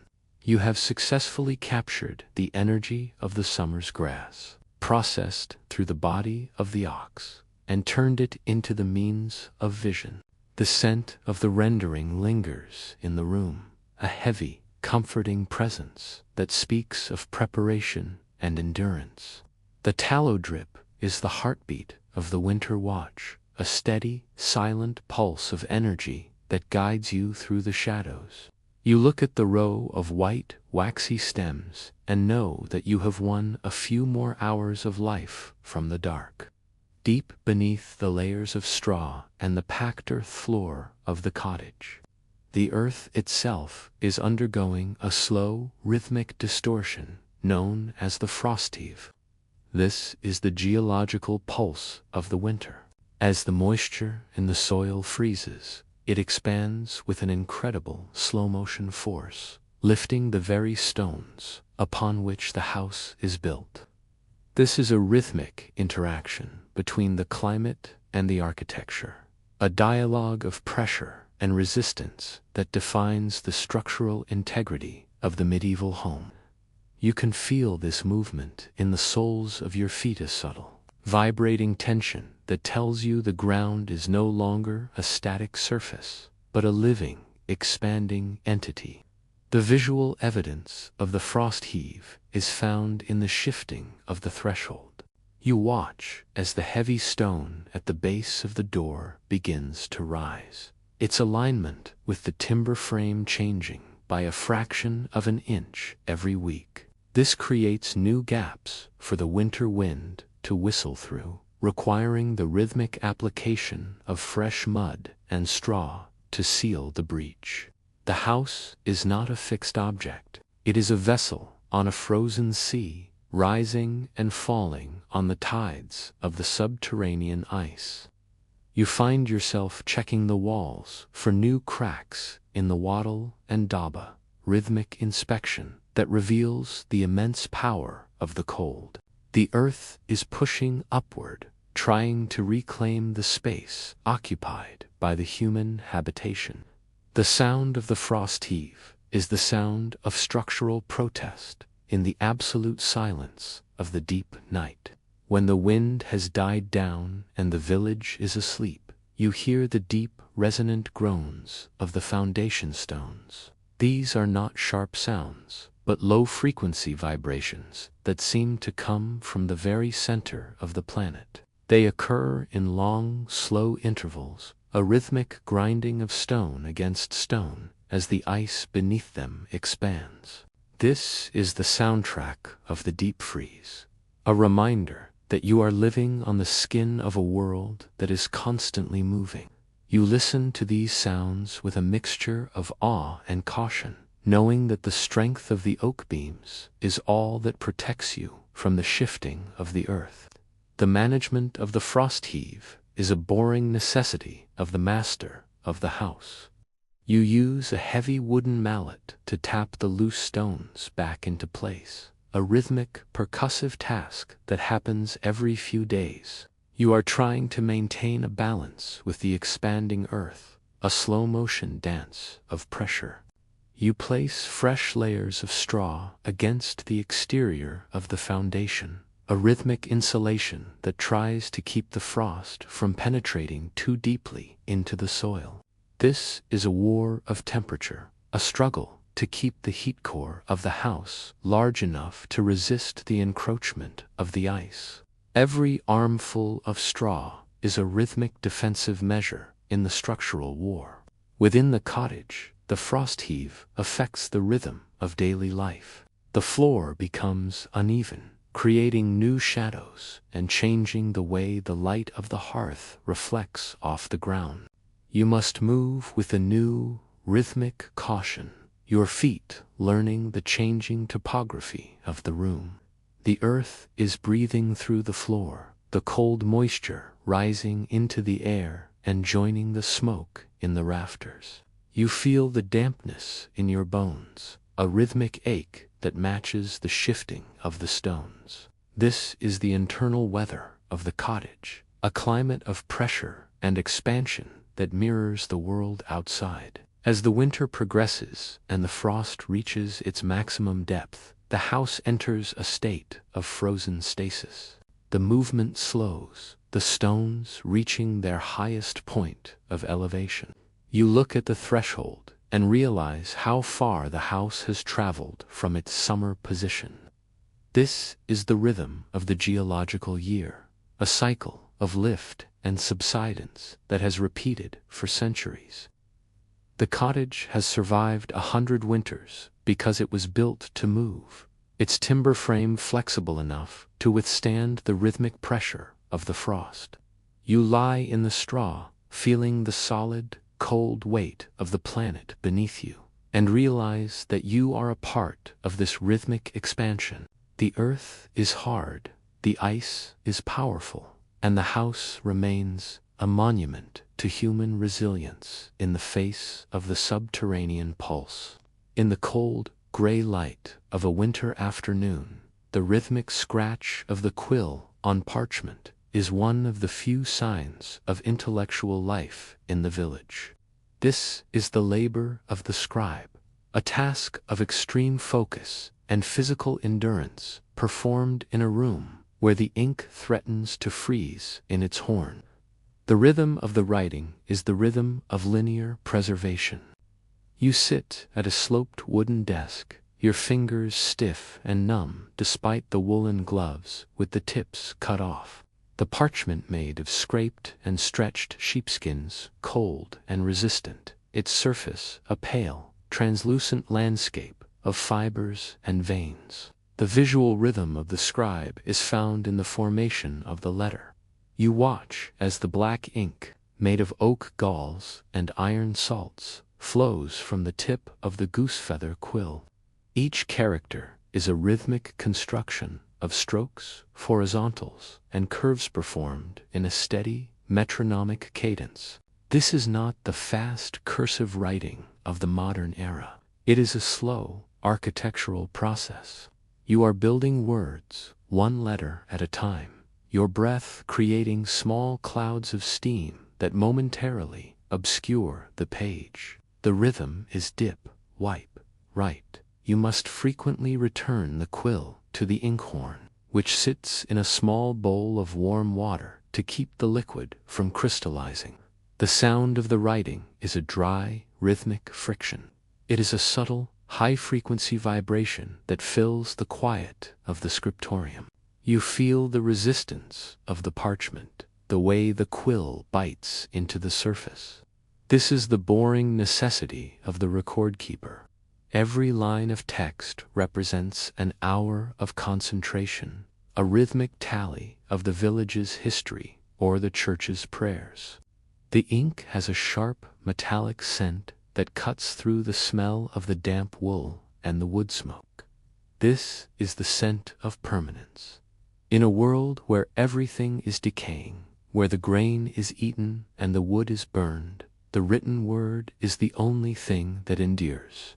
The management of the parchment requires a rhythmic discipline of the hands. You must keep the surface clean of oil and moisture, using a small pumice stone to occasionally roughen the grain so the ink will take.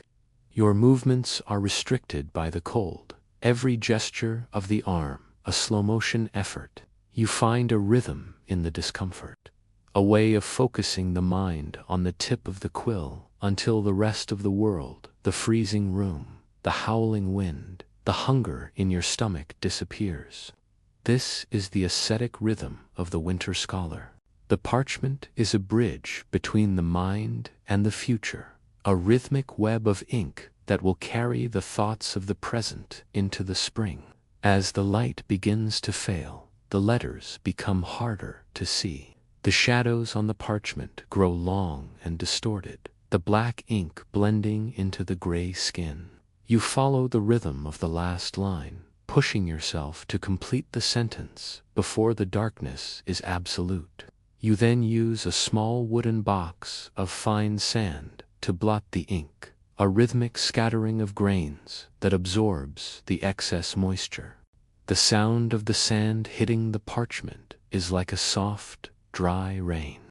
You tip the sand back into the box, leaving the words fixed and permanent. This is the seal of the day, the final rhythmic act of the scribe. You close the heavy leather-bound book, the sound of the parchment pages meeting a solid, rhythmic thud. The work is finished for now. You rub your aching hands together, the friction creating a momentary rhythmic heat. The written word is a record of your endurance, a rhythmic monument to the human ability to think and record, even in the heart of the frost. The scriptorium is cold, the ink is dark, but the page is full. You walk toward the hearth, the rhythm of the quill still echoing in your mind, a silent, black and white heartbeat that will survive long after the snow has melted.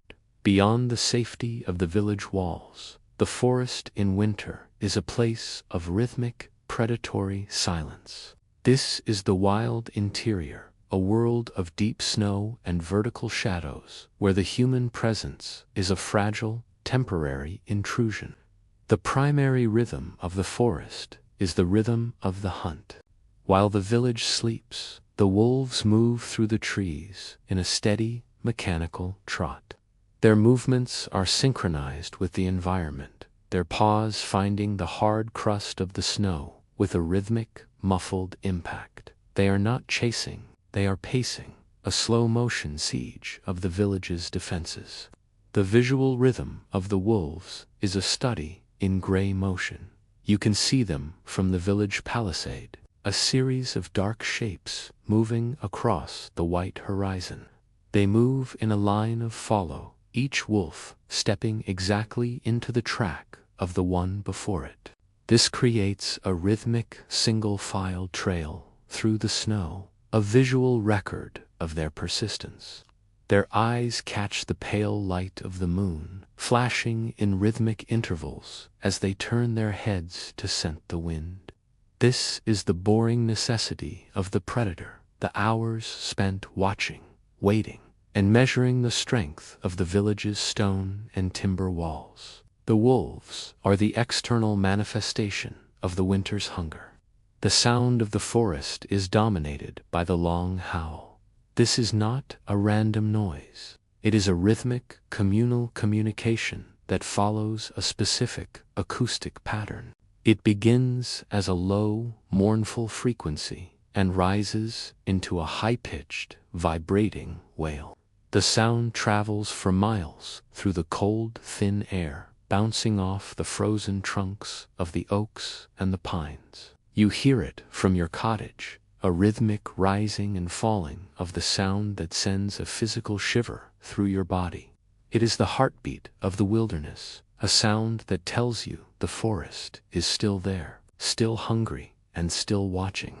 You match your own breath to the rhythm of the howl, waiting for it to end, waiting for the silence to return. The management of the wolves requires a rhythmic vigilance from the village. Every night, the watchman makes his rounds, his heavy wooden staff hitting the frozen ground with a steady, rhythmic thud. He carries a torch of resinous pine, the rhythmic flicker of the flame acting as a deterrent to the shadows at the edge of the clearing. He checks the gates, the pens, and the locks, his movements a repetitive ceremony of security. This is the rhythm of the palisade. The humans and the wolves are locked in a slow-motion, rhythmic confrontation, a test of who can endure the long frost more effectively. Every hour that the gate remains closed is a rhythmic victory for the village. Within the forest itself, the trees respond to the wind with a rhythmic, percussive clack. The frozen branches hit each other like wooden swords, a constant, dry noise that fills the canopy. This is the loom of the forest, where the wind weaves the branches together into a thick, impenetrable web. You can hear the trees cracking as the sap freezes, a sharp, rhythmic sound that echoes like a distant shot. The forest is not a place of peace. It is a place of immense, frozen pressure. You look toward the dark line of the trees and feel the weight of that pressure, a rhythmic push against the boundaries of your world. As the morning light begins to gray the sky, the wolves retreat into the deep shadows of the interior. The rhythm of the hunt ends, replaced by the rhythm of the sun-wait. The forest becomes still again, the tracks of the wolves the only evidence of the night's activity. You stand at the gate, looking out at the white expanse, the rhythm of the long howl still vibrating in your memory. The forest is a part of the winter, a dark, rhythmic mirror of the village's own struggle for survival. You return to the warmth of the hearth, but the knowledge of the wolves remains a steady, rhythmic reminder that the winter is a wild, uncompromising force that must be respected and endured. In the dampest, coldest corner of the village, away from the living quarters, lies the tannery, a place where the rhythm of the winter is defined by the chemical transformation of hide into leather. This is the labor of the long soak. In the medieval winter, leather is not just a material for shoes. It is a vital defensive layer against the slush and ice. The process of curing these hides is a slow-motion, rhythmic interaction between water, oak bark, and animal skin.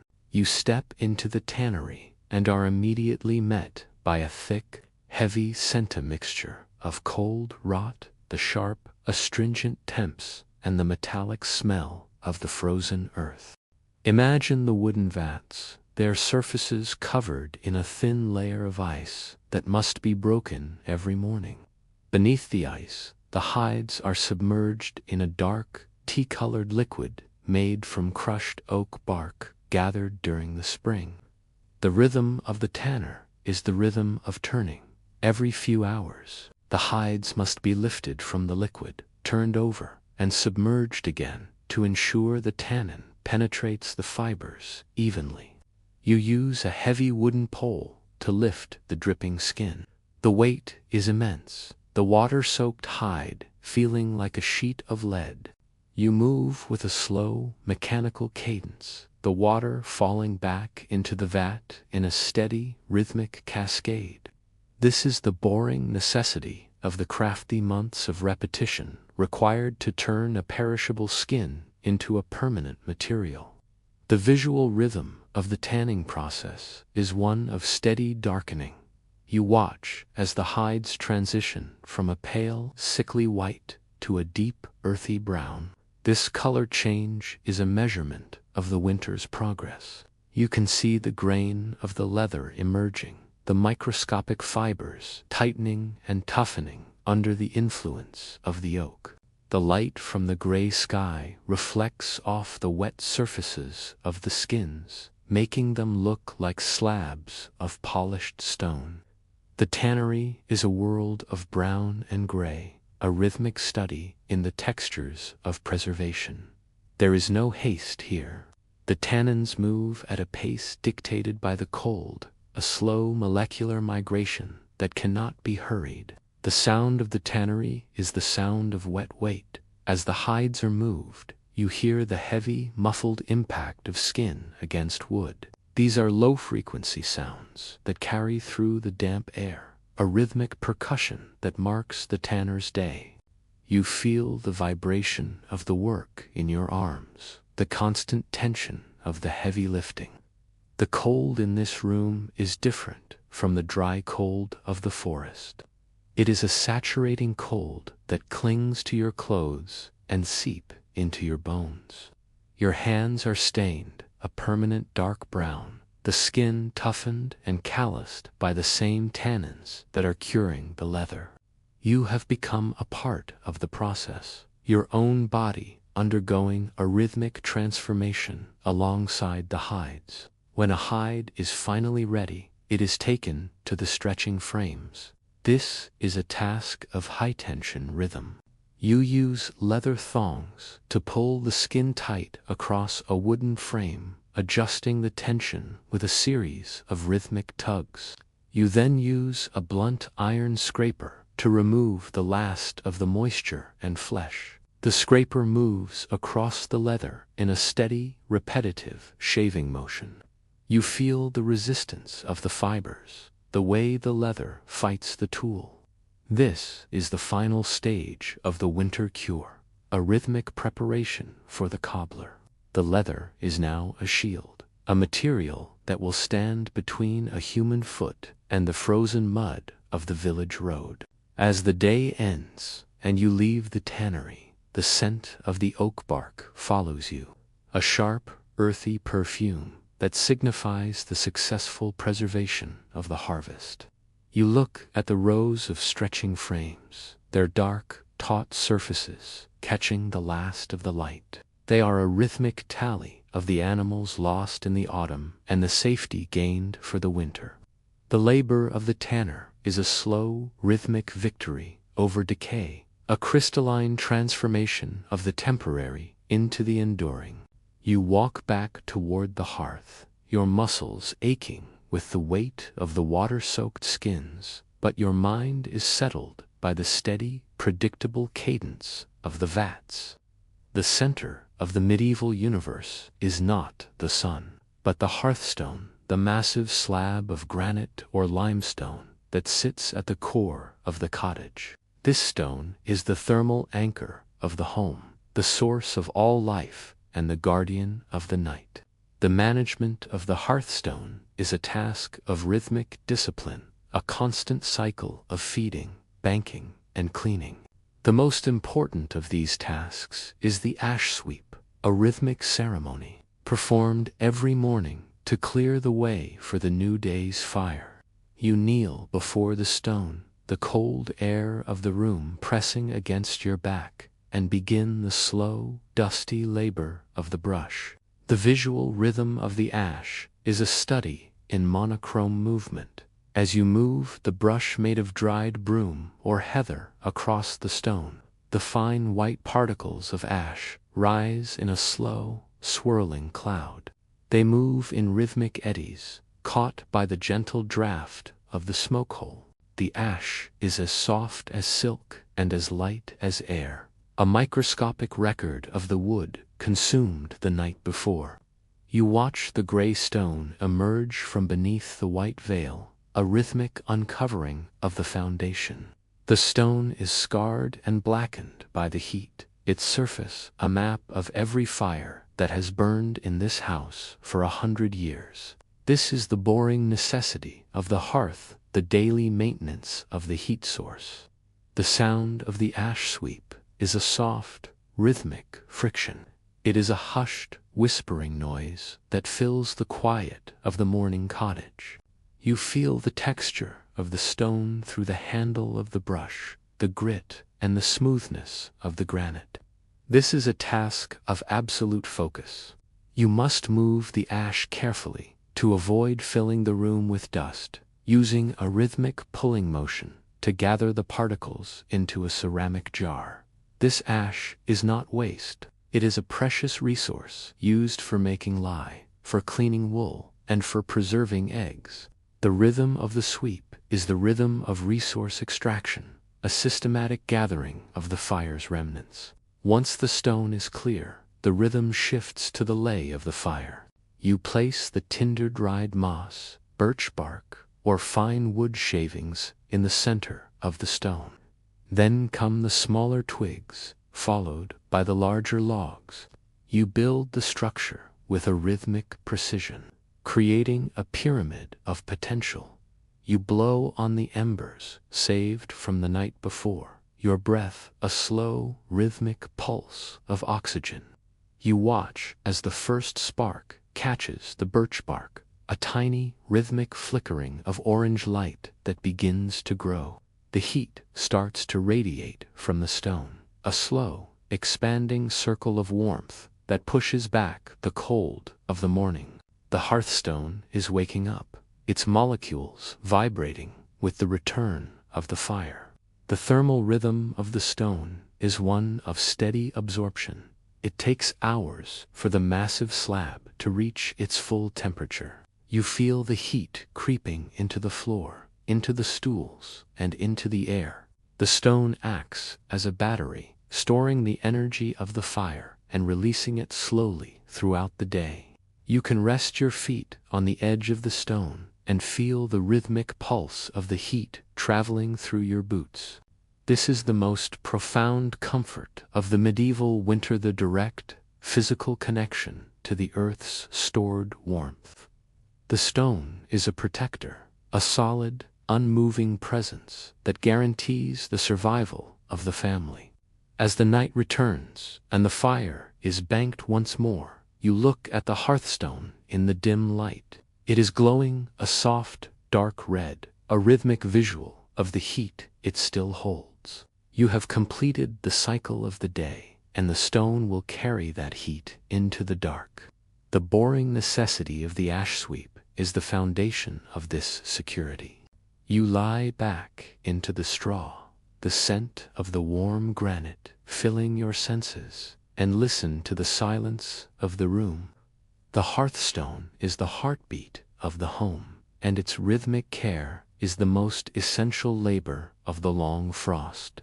The world outside is a void of ice, but here, on the stone, the fire remains. In the low-lying lands beyond the village, the winter is defined by the ice mist, a thick, freezing fog that rolls off the marshes in a slow, rhythmic tide. This is not a weather event. It is a physical occupation of the landscape. The mist is composed of supercooled water droplets that freeze instantly upon contact with any surface, creating a world of frozen motion.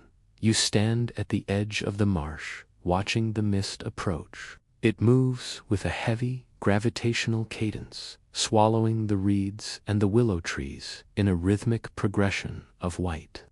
The visual rhythm of the ice mist is a study in vanishing points. As the fog surrounds you, the world shrinks to a circle of a few yards. The trees become ghostly, rhythmic silhouettes that fade into the gray-white void. You watch as the rime frost begins to grow on your own clothes, a microscopic, rhythmic crystallization that turns your wool cloak into a stiff, silvered shell. Every movement you make creates a vortex in the mist, a rhythmic swirling of the cold air that follows in your wake. The light is flat and shadowless, a visual silence that disorients the mind and focuses the attention on the immediate and the tactile. The sound of the marsh in the ice mist is one of muffled isolation. The fog acts as a massive acoustic dampener, absorbing the sounds of the village and the forest. The only thing you can hear is the rhythmic crack of the ice forming on the reeds and the steady, heavy sound of your own breathing. Your breath is a plume of white that joins the mist, a rhythmic contribution to the atmosphere. You feel the moisture in the air, a tactile cold that nips at your skin and coats your eyelashes in frost. Every few seconds, you blink away the ice, a rhythmic mechanical action that keeps your vision clear. The marsh is a place of absolute frozen stillness, a landscape that has been paused by the climate. The management of the marshes is a boring necessity for the village's hunters and gatherers. You move through the reeds with a slow, rhythmic trudge, your boots breaking through the thin ice with a percussive, shattering sound. You are looking for the winter greens or the frozen berries that survive in the sheltered hollows. This is a labor of extreme patience. You must move slowly to avoid falling into the hidden pools of water beneath the ice. Your heart rate is steady and rhythmic, a slow-motion engine that keeps your blood moving in the sub-zero air. You are a predator in a world of ghosts, a rhythmic intruder in the kingdom of the frost. As you reach the center of the marsh, you find the open water, a small spring that refuses to freeze. The water is steaming in the cold, a rhythmic rising of vapor that creates its own internal weather. You watch the bubbles rising from the dark mud, a rhythmic gas pulse that signifies the life still moving beneath the ice. You fill a leather bottle with the spring water, the liquid feeling warm against your frozen hands. This is the heat of the earth, a rhythmic assurance that the planet is still alive beneath the silver veil of the mist. You turn back toward the village, the ice mist closing in behind you like a heavy white curtain. The journey back is a rhythmic exercise in navigation. You follow the ghost markers, the taller willows, and the stone cairns that emerge from the mist in a predictable sequence. Every marker is a victory, a rhythmic tally of your progress toward the hearth. When you finally break through the edge of the fog and see the amber lights of the cottages, you feel a profound sense of relief. The ice mist is a beautiful, terrifying force, a rhythmic expression of the winter's power to erase the world. You step into the warmth of the village, the rime on your cloak beginning to melt in a rhythmic drip, and realize that you have returned from the edge of the infinite white. In the medieval winter, the tools of labor become hostile entities. The iron of the axe, the spade, and the saw absorbs the cold of the environment, reaching a temperature that can sear the skin through the thickest mittens. This is the iron bite. The management of the tools is a task of rhythmic caution, a constant awareness of the thermal properties of metal. You step into the unheated tool shed, the air smelling of oil, rust, and frozen wood. The tools hang from the rafters in a rhythmic alignment, their dark surfaces glistening with a fine layer of frost. The visual rhythm of the frozen iron is one of metallic stillness. You watch as your breath hits the blade of the felling axe, the moisture turning instantly into a white, rhythmic film of ice. The metal doesn't look like a tool. It looks like a shard of the night, a cold, uncompromising substance that rejects the human touch. You must warm the handle of the tool over the fire before you can use it, a rhythmic turning of the wood in the heat to prevent it from shattering in the frost. This is the boring necessity of the craftsman, the preparation of the equipment that allows the labor to begin. You feel the heat traveling through the wood, a slow motion migration of energy that makes the tool usable once more. The sound of the cold iron is a high-frequency ring. When you strike the frozen wood with the axe, the sound is not a dull thud, but a sharp, rhythmic ping that echoes through the trees. The metal is under immense tension, the cold making the iron brittle and tight. You can feel the vibration of the impact traveling up the handle and into your arms, a rhythmic shockwave that tests the strength of your grip.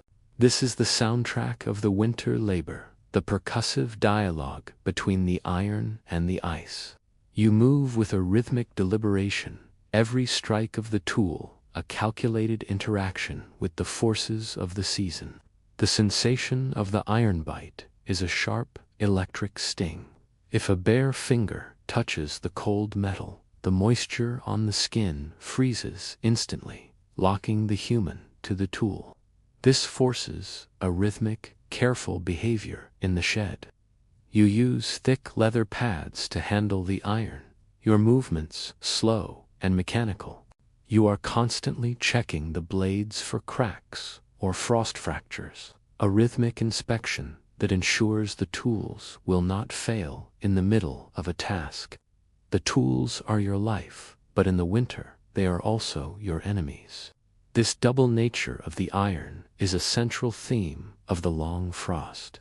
As you work with the saw in the forest, the rhythm of the push and pull becomes a meditative exercise. The saw teeth bite into the frozen log, creating a rhythmic tearing sound as the icebound fibers are severed. You watch the sawdust white and dry as bone falling onto the snow in a steady, rhythmic pile. The friction of the saw creates a tiny amount of heat, a rhythmic softening of the cut that allows the work to continue. Your body heat and the mechanical heat of the tool create a small, temporary zone of survival in the heart of the forest. This is the rhythm of the cut, a systematic reduction of the landscape into the fuel for the hearth. When the work is done, you return the tools to the shed with a rhythmic care. You wipe the blades with an oily rag to prevent the rust that follows the thaw, the rhythmic rubbing of the metal creating a dark, protective sheen. The tools return to their state of frozen stasis, hanging in the dark like silent, silvered ghosts. You walk back toward the cottage, the iron bite still tingling in your fingertips, and realize how much your life depends on these cold, hostile objects. The rhythm of the iron is the rhythm of the winter's struggle, a mechanical, percussive record of the human ability to shape the world, even when the world is made of ice. In the quiet, gray light of the cottage interior, away from the direct heat of the fire, the rhythm of the winter is often defined by the loom of the net. Fishing does not stop when the rivers freeze. It merely changes its nature, requiring stronger, more resilient gear to withstand the jagged edges of the ice. The mending of the nets is a task of infinite, microscopic repetition, performed by the elders of the village, whose hands have memorized the geometry of the knot. You sit on a low wooden bench, the heavy pile of hemp netting draped over your knees like a cold, fibrous blanket. The smell is a mixture of dried river mud, old fish scales, and the earthy scent of the unspun hemp. The visual rhythm of the mending is a study in geometric restoration. You watch as the wooden netting needle, a smooth, slender tool shaped like a long eye, passes through the mesh. The needle carries the twine, a thin, strong cord that has been treated with beeswax to resist the water. The rhythm is loop, pull, knot. You find the broken sections of the net, where the ice or a heavy catch has torn the structure, and you begin to rebuild the web. Each knot is a rhythmic construction of tension and placement. You pull the twine tight, feeling the click of the hemp fibers as they lock together. This is the boring necessity of the fisherman's winter, the hours spent staring into the brown grid of the net, ensuring that every square is uniform and every connection is secure. The sound of the mending is a soft, rhythmic sliding of the twine against the wooden needle and the existing mesh. It is a hushed, frictional noise that fills the silence of the room. You feel the texture of the hemp through your fingers, the rough, slightly prickly surface of the fibers and the smooth, waxy coating of the thread. This is a task of absolute focus. You must maintain a rhythmic tension in the net. If the knots are too loose, the fish will escape. If too tight, the net will lose its flexibility and snap under the weight of the ice. Your mind begins to synchronize with the grid. You follow the lines of the twine up and across, down and through until the world outside the cottage disappears, replaced by the infinite rhythmic repetition of the knot. The management of the nets requires a rhythmic discipline of the hands. Because the hemp is stiff in the cold, you must frequently warm your fingers near the embers to maintain the dexterity required for the knots.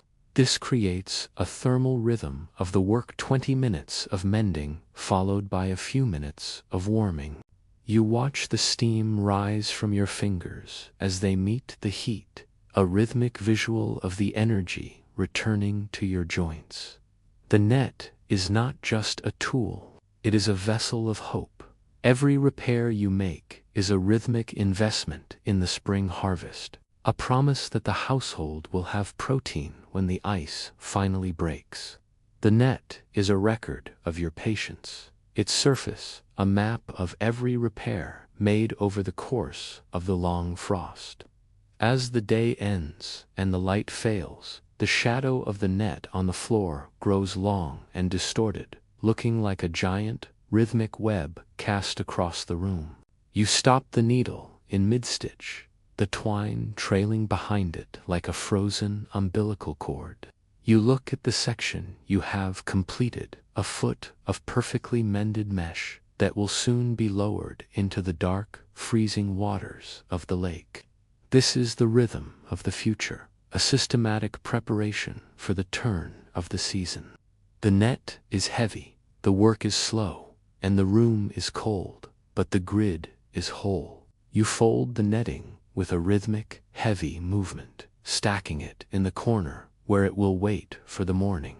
While the wool provides the heavy warmth of the winter, the flax provides the inner layer, the linen that sits against the skin.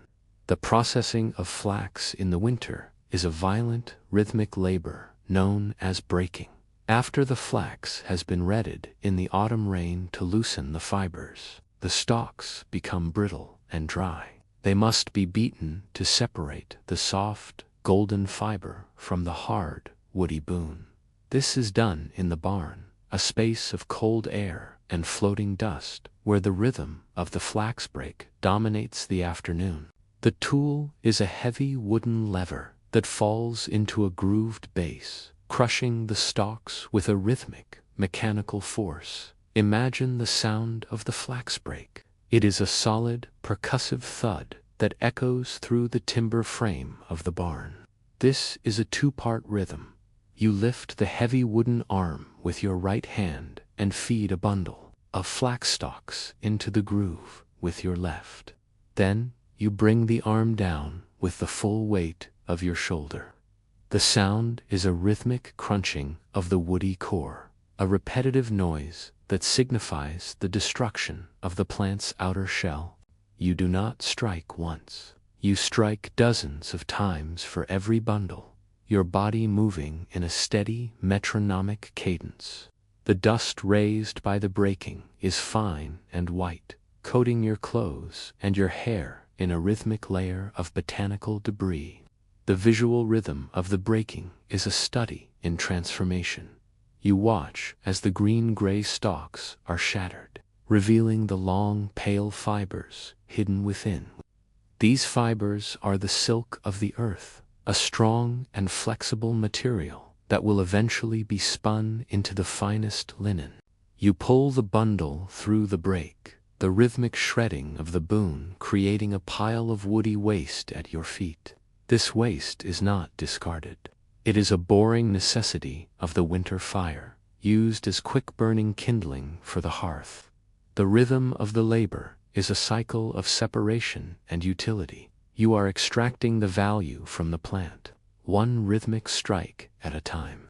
The sensation of the flax breaking is one of resistant release. You feel the snap of the stalks through the handle of the break, a tactile vibration that tells you the fibers are being freed. This is a task of extreme physical endurance. Your muscles ache with the repetitive lifting and striking, the cold air making every movement feel heavier. You find a rhythm in the discomfort, a way of breathing that matches the fall of the wooden arm. Inhale on the lift, exhale on the strike. This synchronization of the breath and the machine creates a steady, internal heat that keeps the frost at bay. You are a human engine, converting your own calories into the fabric of the future. After the breaking comes the scutching. You use a flat wooden blade to beat the remaining woody bits from the fibers. The rhythm changes to a slapping moshina, fast, repetitive stroke that sends the last of the dust flying into the air. You watch as the flax becomes softer and more lustrous with every blow. It begins to look like a ponytail of golden hair, a rhythmic visual of purity. This is the refinement of the winter, a systematic cleansing of the fiber. The smell is clean and grassy, a scent of the summer fields that has been trapped within the stalks and is now being released into the winter barn. As the sun sets, you look at the pile of scutched flax. It is a soft, golden mound in the center of the dusty floor. You have completed the first stage of the linen's journey.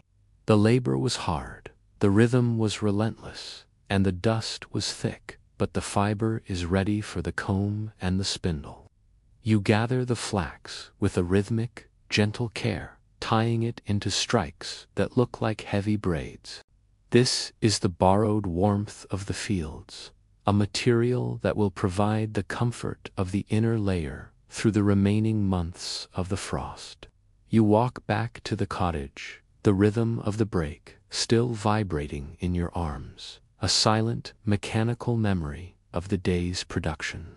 In the long, dark evenings by the fire, when the heavy labor of the day is finished, the rhythm of the cottage shifts to the micro-labor of the woodcarver.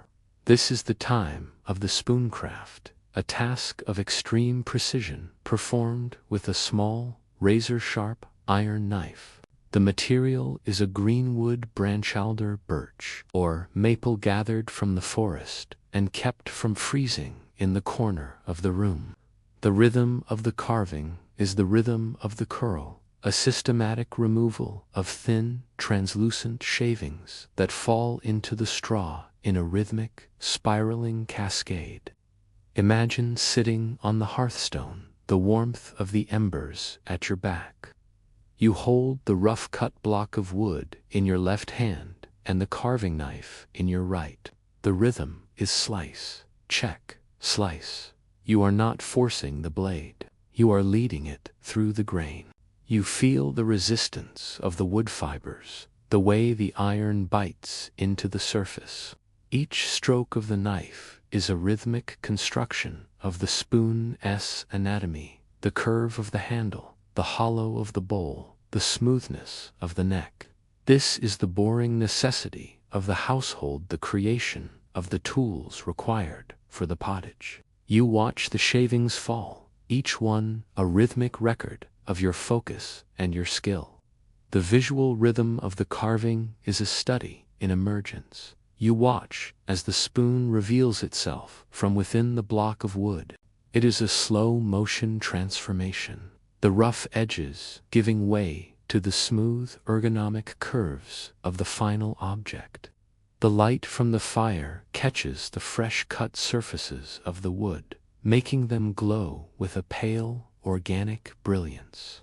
You can see the grain of the wood, the rhythmic rings of the tree's own history being exposed by the blade.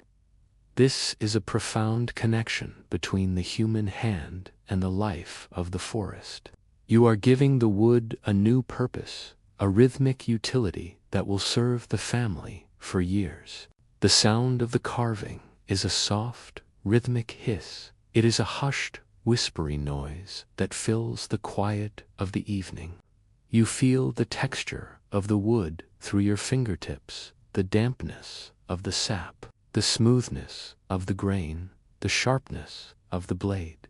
This is a task of absolute concentration. A single slip of the knife can ruin the work or injure the hand. You find a rhythm in the caution, a way of moving the blade that is both powerful and delicate. Your breathing is slow and steady, a rhythmic pulse that keeps your hand from trembling. The cottage is silent, the fire is low, and the only reality is the interaction between the iron and the oak.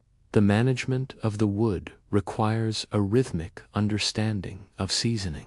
After the spoon is carved, it must be dried slowly to prevent it from cracking.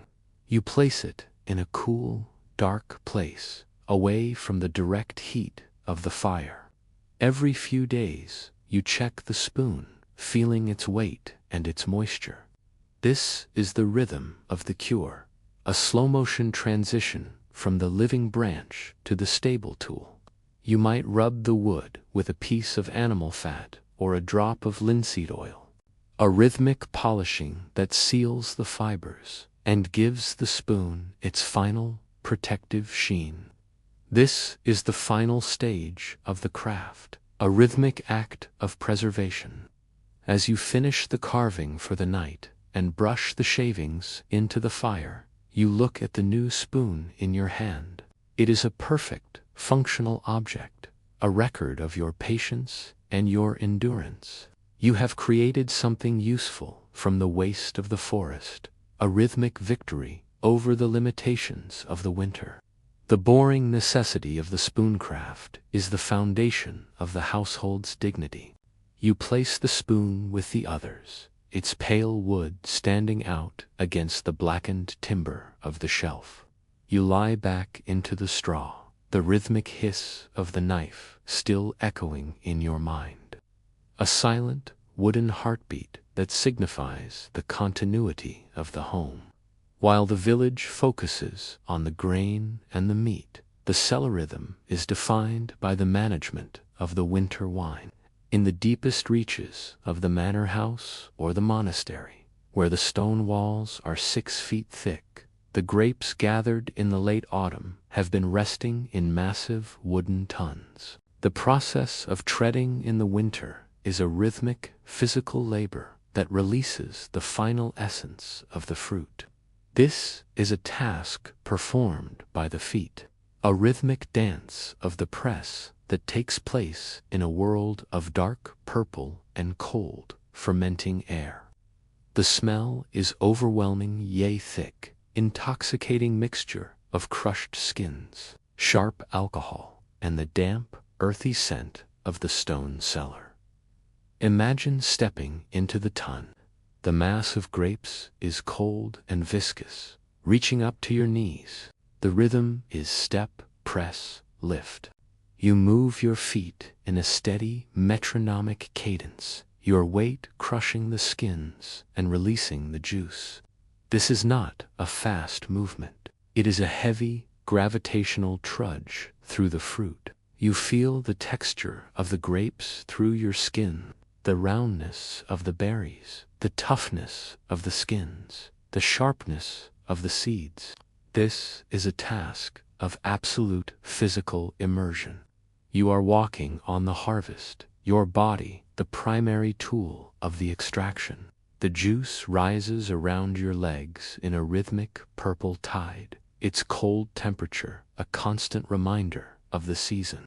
The visual rhythm of the treading is a study in liquid emergence. You watch as the clear juice of the grapes is transformed into a deep, dark must by the contact with the skins. This color change is a rhythmic visual of the extraction. You can see the bubbles of fermentation rising to the surface, a slow-motion fizzing that signifies the life within the fruit. The light from the single candle flickers across the surface of the vat, making the juice look like a pool of black ink. The cellar is a place of shadows and vertical motion, the rhythmic rise and fall of your legs, creating ripples that travel across the surface of the must. The sound of the treading is a deep, rhythmic squelch. It is a wet, heavy noise that fills the acoustic space of the cellar. You feel the vibration of the work in your hips and your back, a constant, repetitive tension. The cold in the cellar is a heavy cold, a thermal pressure that settles in the low areas and clings to the stone. Your legs are stained a permanent, deep purple, the skin absorbing the tannins of the grapes. You have become a part of the wine, your own rhythmic movement, the catalyst for its transformation. This is the boring necessity of the vintage, to the hours of treading required to release the spirit of the vine. After the treading, the must is left to settle. The rhythm shifts to the rhythm of the bung. Every few days, you must open the small wooden plug at the top of the cask to release the pressure of the fermentation. The sound is a rhythmic hiss of gas escaping, a mechanical exhale of the wine. You then top off the cask with a small amount of liquid to prevent the air from spoiling the brew. This is a task of absolute discipline, a rhythmic interaction with the chemistry of the cellar. The wine is a living thing, a biological clock that counts the days toward the spring thaw. You are its guardian, the rhythmic observer of its slow-motion birth.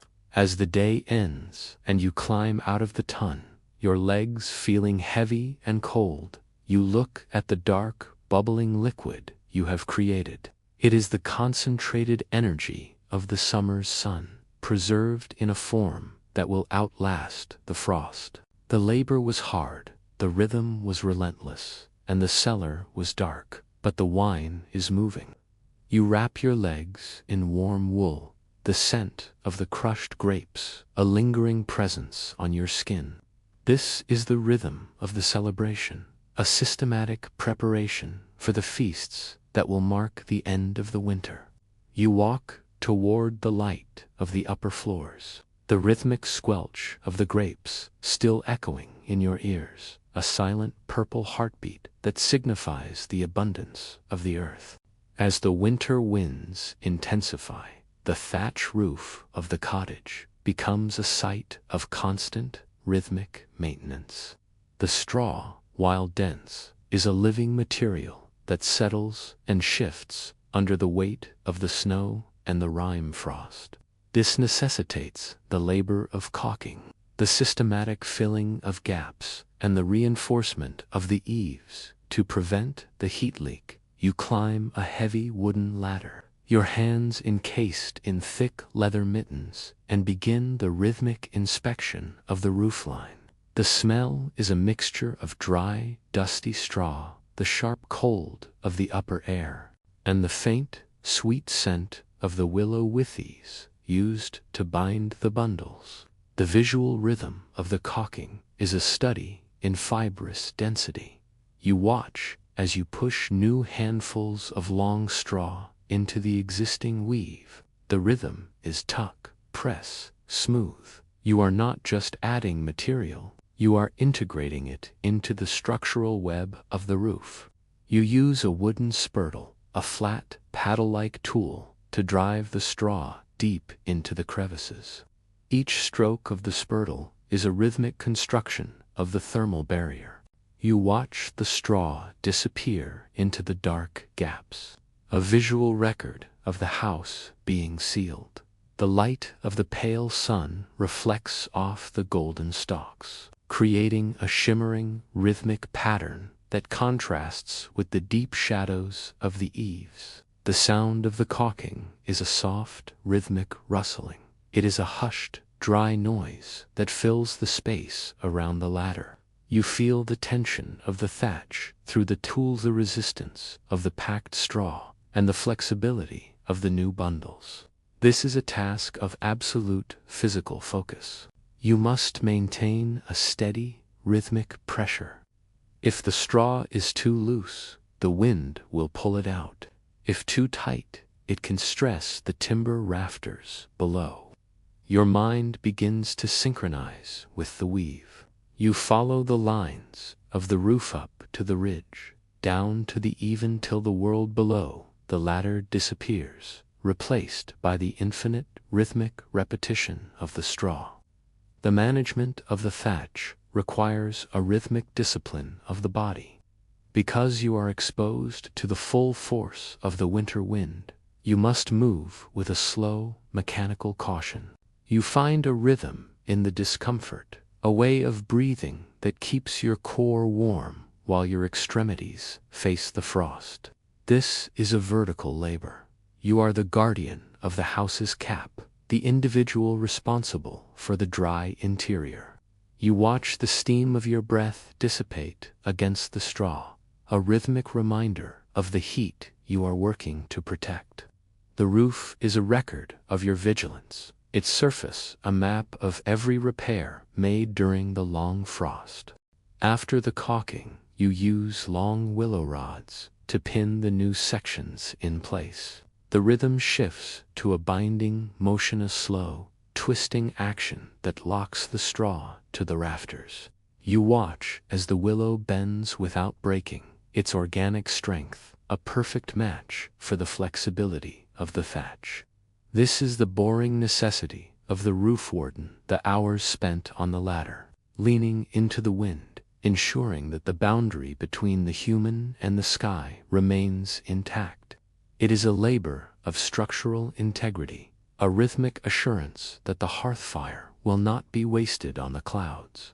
As the sun sets and you climb down from the ladder, you look up at the roof. It looks thicker, more solid, a rhythmic monument to your afternoon's labor. You have successfully reinforced the sanctuary, a systematic preparation for the next storm. The straw is heavy, the wind is sharp, and the height is dizzying, but the seal is whole. You carry the ladder back to the shed with a rhythmic, heavy movement, stacking it where it will wait for the next gap to appear. The house is safe, the cap is tight, and the rhythm of the interior remains undisturbed by the cold of the heights. While the loom creates the fabric, the preparation of the fiber is the slow, rhythmic labor that occupies the weeks before the weaving begins. This is the task of combing, the systematic alignment of the wool fibers to remove the tangles and the bits of forest debris.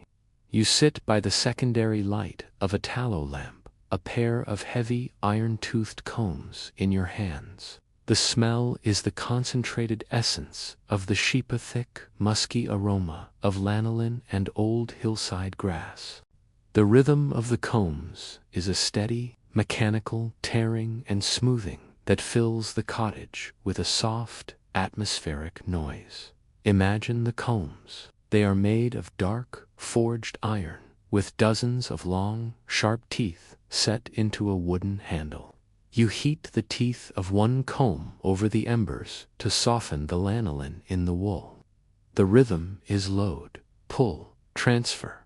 You place a lock of raw wool on the stationary comb and pull the heated comb through it. The sound is a rhythmic hissing of the fibers being stretched. You feel the resistance of the wool, the way the iron claws through the tangles. This is the boring necessity of the spinner, the hours of repetition required to turn a matted fleece into a smooth, workable sliver. You watch the fibers align, a rhythmic visual of order emerging from chaos.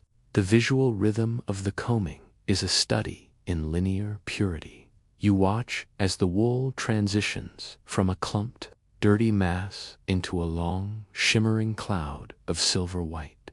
This change is a rhythmic record of your patience. You can see the individual hairs, the staple of the wool straightening, under the influence of the heat and the iron. The light of the lamp catches the oily sheen of the lanolin, making the wool look like a mass of silk. This is a profound connection to the animal. You are refining its protection, preparing it to become a shield for a human body. The combs move in a steady, metronomic arc, your eyes fixed on the path of the teeth. The sensation of the combing is one of resistant fluidity. You feel the snap of the fibers through the wooden handles, a tactile vibration that tells you the tangles are being broken. This is a task of absolute physical focus. You must maintain a rhythmic tension in your arms. If the pull is too fast, the fibers will break. If too slow, the lanolin will cool and the wool will stick. You find a rhythm in the effort, a way of moving your shoulders that conserves your energy for the long night. Your breathing is slow and steady, a rhythmic pulse that matches the pull and release of the combs. The room is silent, the fire is low, and the only reality is the interaction between the iron and the fleece. The management of the wool requires a rhythmic discipline of the hands. Because the iron teeth are sharp and hot, you move with a learned caution. You are constantly checking the temperature of the combs, a rhythmic testing against the back of your hand. This is the boring history of the fiber worker, the thousands of identical movements required to prepare enough wool for a single cloak. You are a human machine, a rhythmic processor of the harvest. Every sliver of wool you produce is a victory over the winter, a tangible tally of the warmth you are building for the future. As the night reaches its deepest point, you look at the pile of combed wool. It is a soft, airy mound in the center of the wooden bowl. You have completed the first stage of the garment's journey. The labor was hard, the rhythm was relentless, and the scent of the sheep was thick, but the fiber is ready for the spindle. You gather the slivers with a rhythmic, gentle care, coiling them into birds that look like soft, white clouds. This is the refined warmth of the flock, a material that will provide the comfort of the outer layer through the remaining months of the frost. You walk toward the bedding, the rhythm of the combs still vibrating in your fingers, a silent iron memory of the day's preparation. In the cold, dark interior of the dairy, the rhythm of the winter is defined by the preservation of the fat. The cream gathered from the hardy winter cows has been churned into butter, and now it must be salted to ensure it survives the months of storage. This is the labor of the salt knead, a rhythmic, physical interaction between the dairymaid and the yellow mass of the butter. You stand at a long wooden trough, your sleeves rolled up despite the chill, and begin the slow, mechanical process of working the salt into the fat. The smell is a mixture of sweet cream, sharp brine, and the clean, cold scent of the stone floor. The visual rhythm of the salting is a study in yellow malleability. You watch as you sprinkle the gray sea salt over the surface of the butter. The rhythm is fold, press, turn. You use your palms and a flat wooden patty to work the salt deep into the mass. Each movement is a rhythmic construction of the preservation. You watch the crystals disappear into the yellow fat, a visual record of the butter being protected. The light from the high window reflects off the oily surface, making the butter look like a slab of gold. This is the boring necessity of the dairy, the daily maintenance of the household's concentrated energy.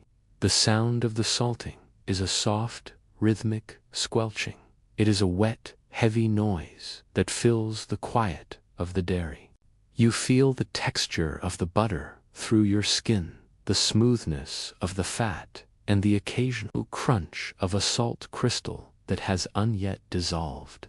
This is a task of absolute physical focus. You must maintain a steady, rhythmic pressure. If the salt is not distributed evenly, the butter will spoil in pockets. If worked too much, it will become oily and lose its structure. Your mind begins to synchronize with the mass. You follow the movement of the fat over and under, in and out until the world outside the dairy disappears, replaced by the infinite, rhythmic repetition of the knead. The management of the butter requires a rhythmic discipline of the hands. Because the butter must be kept cool to remain firm, your hands are constantly numbed by the temperature. You find a rhythm in the cold, a way of moving your fingers that keeps the blood circulating. This is a thermal labor. You are the guardian of the house's concentrated sun, the individual responsible for the most calorie-dense food in the larder. You watch the moisture, the buttermilk, being squeezed out of the mass, a rhythmic visual of the refinement. The butter is a record of your strength, its surface a map of every press made during the long afternoon. After the salting, the butter is packed into ceramic crocks. The rhythm shifts to a packing motionless, slow, heavy pressing of the fat into the jars to remove all air. You watch as the butter fills the space, a solid, rhythmic filling that signifies the end of the process. You then cover the top with a layer of salt or a piece of linen soaked in brine, a rhythmic sealing of the crock. This is the final stage of the winter dairy, a systematic preparation for the lean months of spring. The crocks will sit in the dark of the larder, a rhythmic tally of the grass of the previous summer. As the day ends and you wash the grease from your hands with cold water and lye, you look at the rows of crocks. They are a rhythmic monument to your afternoon's labor, a source of light and life for the family. You have successfully captured the essence of the herd, a systematic preparation for the hunger of the frost. The butter is heavy, the salt is sharp, and the dairy is cold, but the store is full. You walk toward the hearth with a rhythmic, heavy movement, the scent of the cream still lingering on your skin. The fat is safe, the salt is working, and the rhythm of the survival continues. In the largest houses of the village, the winter is a time for the structural refinement of the interior. When the ground outside is too frozen for the plow, the labor shifts to the stone hewing, the rhythmic shaping of new floor slabs to replace the worn earth of the cottage. This is the task of the mason's hammer, a percussive labor performed in the center of the room. You sit on the ground, a heavy block of limestone between your knees, and begin the slow, mechanical process of leveling the surface. The smell is a mixture of dry stone dust, iron, and the damp scent of the earth beneath the straw. The visual rhythm of the hewing is a study in mineral reduction. You watch as the iron chisel bites into the stone. The rhythm is strike, shift, strike. You are not just hitting the stone. You are reading the grain of the mineral. You use a heavy mallet made of crabapple wood to drive the chisel. Each stroke is a rhythmic construction of the level surface. You watch the white chips of limestone fly into the straw, a rhythmic visual of the waste being removed. The light from the fire catches the dust in the air, creating a shimmering, rhythmic haze that surrounds the work. This is the boring necessity of the house builder, the thousands of identical strikes required to create a single flat stone. The sound of the hewing is a sharp, rhythmic clinking. It is a metallic, percussive noise that fills the acoustic space of the cottage. You feel the vibration of the impact through the handle of the chisel, solid, shaking sensation that travels through your arm and into your shoulder. This is a task of absolute physical focus. You must maintain a steady, rhythmic angle. If the chisel is too steep, it will dig and crack the stone. If too shallow, it will only glance and blunt the iron. Your mind begins to synchronize with the impact. You follow the path of the chisel across the face, down the edge until the sounds of the household disappear, replaced by the infinite rhythmic repetition of the hammer. The management of the stone requires a rhythmic discipline of the body. Because you are sitting in a fixed position for hours, your muscles become stiff and cramped. You find a rhythm in the stillness, a way of breathing that supports the strength of your strike. This is a gravitational labor. You are the creator of the house's permanent floor, the individual responsible for the foundation of the interior life. You watch the dust coat your hands and your wool tunic, a rhythmic visual of the labor. The stone is a record of your endurance, its surface a map of every strike made during the long winter. After the hewing, the stone is dressed with a flat iron scraper. The rhythm shifts to a smoothing motion, a slow, frictional sliding of the metal across the limestone. You watch as the rough marks of the chisel disappear, replaced by a dull, matte finish. This is the final stage of the stone's journey, a systematic refinement of the mineral. The stone is then set into the earth with a rhythmic tamping of the mallet, a solid, heavy sound that signifies the permanence of the floor. This is the boring history of the architecture, the slow accumulation of stone that turns a cottage into a home. As the sun sets and you brush the dust from your clothes, you look at the new section of the floor. It looks solid, clean, and rhythmic, a monument to your afternoon's labor. You have successfully improved the sanctuary, a systematic preparation for the years of use to come. The stone is heavy, the hammer is hard, and the dust is thick, but the floor is level.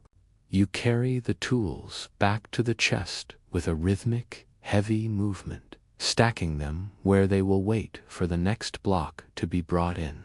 The house is growing, the stone is set, and the rhythm of the foundation remains undisturbed by the cold of the world outside.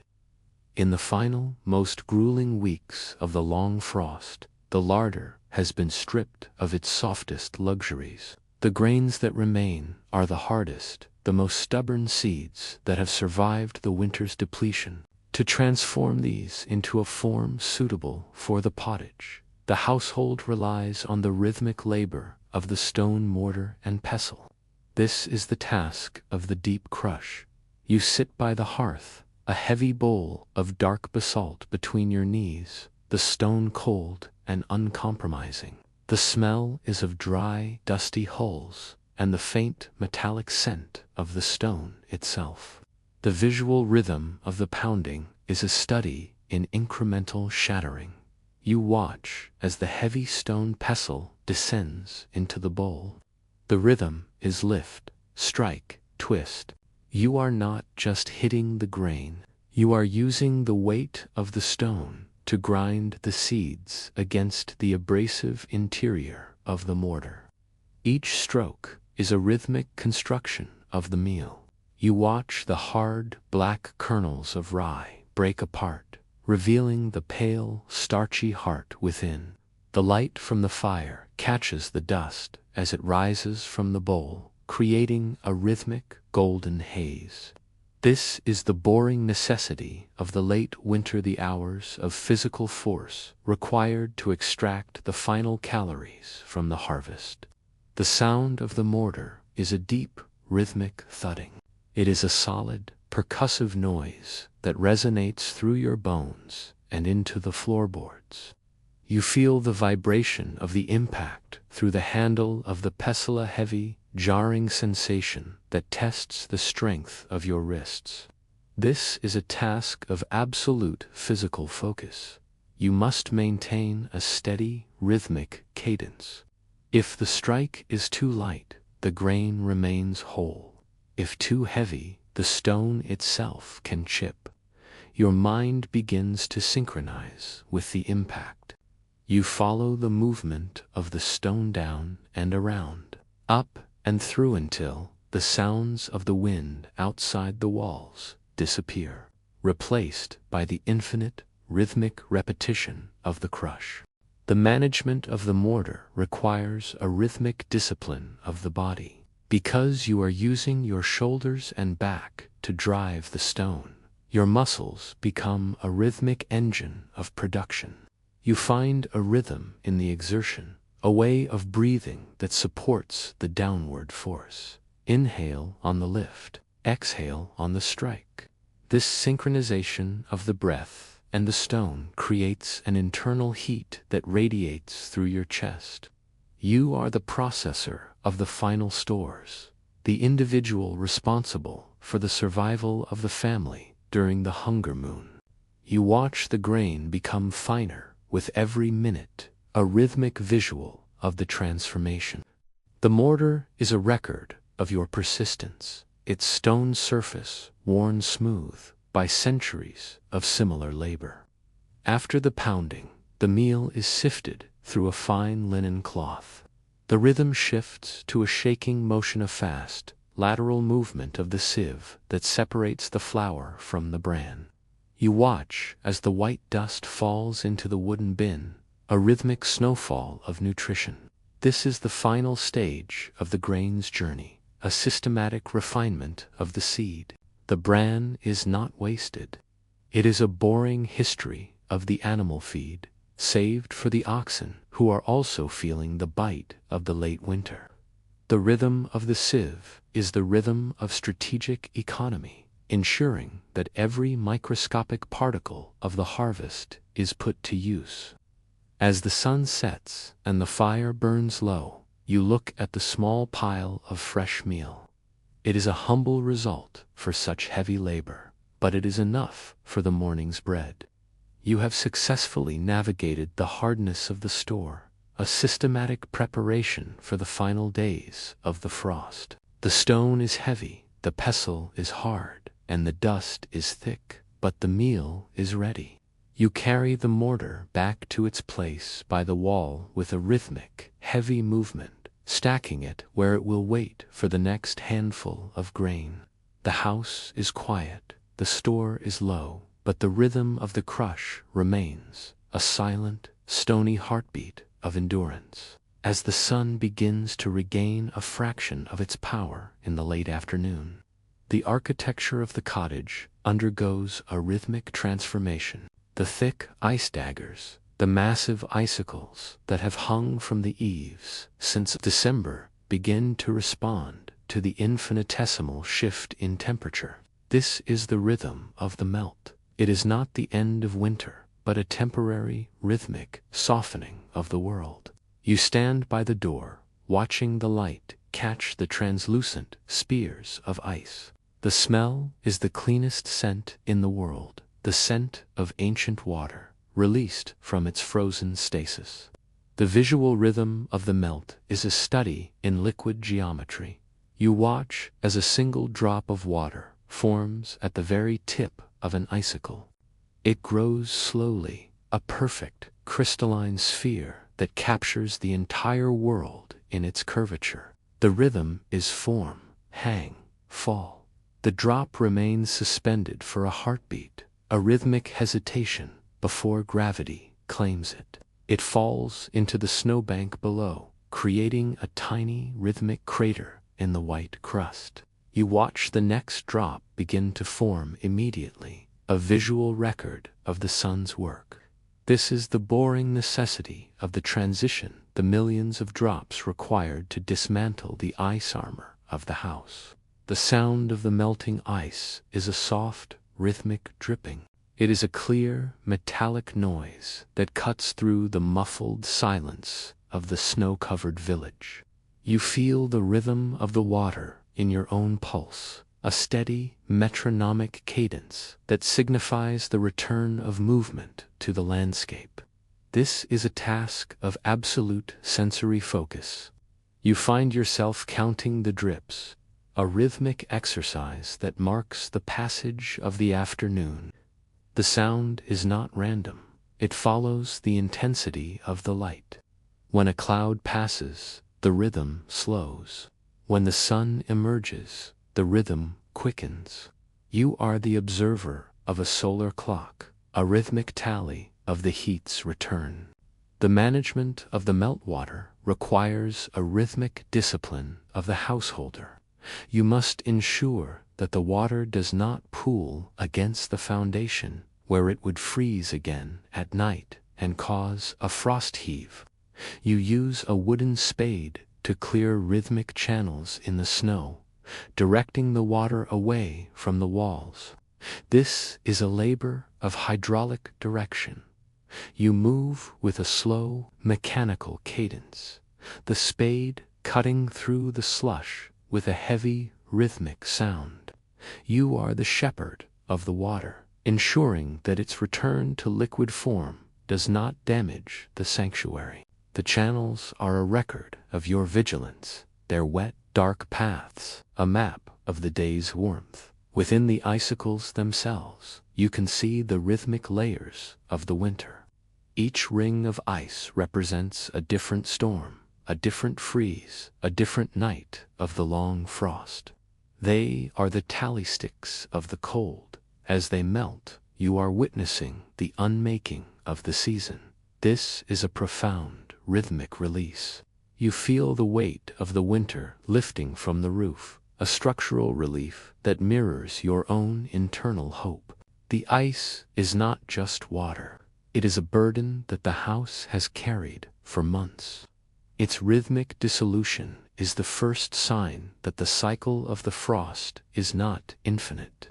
As the sun sets and the temperature plummets again, the dripping slows and finally stops. The last drop freezes in midair, a rhythmic pause in the transition. The icicles remain, but they are shorter, their edges rounded by the afternoon's warmth. You look at the ice daggers in the twilight, their surfaces glowing with a cold, blue light. You have survived another day of the melt, a systematic preparation for the eventual thaw. The water is cold, the sun is weak, and the night is returning, but the rhythm of the drip has begun. You step back into the cottage, the sound of the final drop still echoing in your mind, a silent, liquid promise of the spring to come. In the final days of the story, before the first green shoot has broken the surface, the rhythm of the village shifts to the internal garden, in small wooden boxes kept near the light of the windows and the heat of the hearth. The most precious seeds are being awakened. This is the labor of the soil turn, a rhythmic, gentle interaction between the human hand and the earth. You sit by the window, a tray of dark, rich compost on your lap. The smell is the most beautiful scent of the winter, the deep, moist, and living aroma of waking earth. It is a scent that promises the end of the salt and the pottage. The visual rhythm of the soil turn is a study in organic aeration. You use a small wooden peg to gently turn the earth, breaking up the clumps and allowing the air to reach the center. The rhythm is lift, crumble, smooth. You are not just moving dirt. You are preparing the bed for the life to come. You watch the dark soil flow between your fingers, a rhythmic visual of fertility. The light from the pale sky catches the moisture in the earth, making it glow with a deep obsidian brilliance. This is the boring necessity of the gardener, the hours of microscopic care required to ensure that the first seeds of the year do not fail. The sound of the soil turning is a soft, rhythmic rustling. It is a hushed, earthy noise that fills the quiet of the cottage afternoon. You feel the texture of the earth through your skin, the dampness, the grit, and the hidden warmth of the compost. This is a task of absolute delicacy. You are looking for any signs of mold or cold rot that might threaten the seeds. Your mind begins to synchronize with the earth. You follow the movement of the peg across the box. Down the rowan till, the frozen world outside the window disappears, replaced by the infinite, rhythmic potential of the soil. The management of the seeds requires a rhythmic discipline of the senses. You place each seed, a pea, a bean, or a grain of wheat, into a rhythmic alignment within the soil. You press them down with a steady, rhythmic pressure of your thumb, ensuring they are cradled by the warmth. This is the rhythm of the planting. You are the guardian of the future harvest, the individual responsible for the first life of the new year. You watch the soil settle over the seeds, a rhythmic hiding of the potential. The box is a record of your hope, its dark surface, a map of the life that is currently sleeping beneath the surface. You provide water to the boxes with a rhythmic sprinkling of your fingers. The water hits the soil with a soft, rhythmic sound, disappearing into the darkness and feeding the seeds. This is the rhythm of the wellspring. You are mimicking the rain of the spring, a systematic deception of the seeds to convince them that the winter is over. You move the boxes throughout the day, following the path of the sun across the room. This is a solar dance, a rhythmic adjustment of the life support system. You are the engine of the transition, the rhythmic catalyst for the return of the green. As the day ends and you place the boxes in the warmest corner of the hearth for the night, you feel a profound sense of rhythmic connection. You have successfully bridged the gap between the dead world and the living one. The soil is dark, the seeds are small, and the frost is still on the glass, but the life is there. You look at the dark surface of the boxes, the rhythmic patterns of your fingerprints still visible in the dirt. You have planted the first seeds of the spring, a systematic preparation for the end of the long frost. You walk toward the bedding, the scent of the moist earth still lingering on your hands, a silent botanical heartbeat that signifies the triumph of the cycle. The story of the medieval winter concludes not with a sudden thaw, but with a rhythmic expansion of the light. It is the morning of the late winter solstice, the moment when the sun reaches its lowest point and begins its slow, rhythmic ascent back into the sky. You stand in the doorway of the cottage, the air still cold enough to freeze the breath in your lungs, but the light is different. It is no longer the flat, gray light of the blackout. It is a sharp, golden resonance that strikes the snow with a new intensity. The rhythm of the world is shifting from the contraction of the cold to the expansion of the sun. The visual rhythm of the first light is a study in chromatic return. You watch as the sun crests the horizon, its rays traveling across the frozen fields in a steady, rhythmic sweep. The light hits the rime on the trees, turning the silver into fire. The rhythm is glow, pulse, brighten. You can see the shadows retreating, the deep blacks of the winter night giving way to the blues and purples of the morning.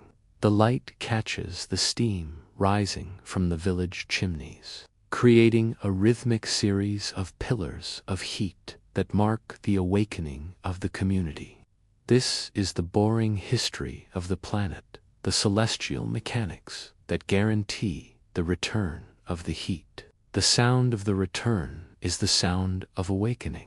For the first time in months, you hear a rhythmic chirp of a winter bird, a small, vibrating frequency that cuts through the silence of the frost. It is joined by the rhythmic crunch of footsteps in the snow as the neighbors emerge from their homes to greet the light.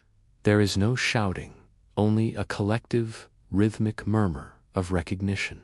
You feel the rhythm of the community returning, the shared pulse of the village as it realizes the worst of the dark is over. The air feels thinner, faster, and more alive. You are no longer a solitary survivor. You are a part of a rhythmic, living landscape that is preparing for the spring. The management of the return requires a rhythmic discipline of the spirit. You begin the final inventory of the winter. You check the woodpile, the grain sack, and the salt jar. There is enough. This realization is a rhythmic thud of relief in your chest. You have successfully navigated the labyrinth of the long frost, a systematic endurance of the darkest hours. You look at your hands, scarred by the wood, stained by the tannin, and toughened by the stone. They are the rhythmic tools of your survival, the instruments that have kept the fire burning and the family fed. You are a monument to the human ability to mirror the rhythms of the earth.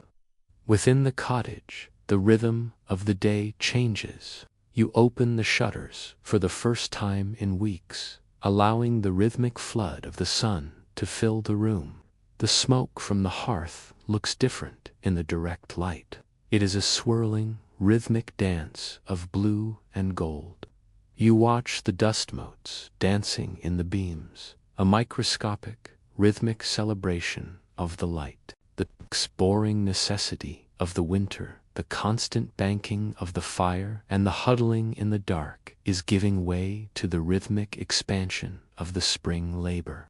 You begin to clean the tools, not to preserve them from the frost, but to prepare them for the soil.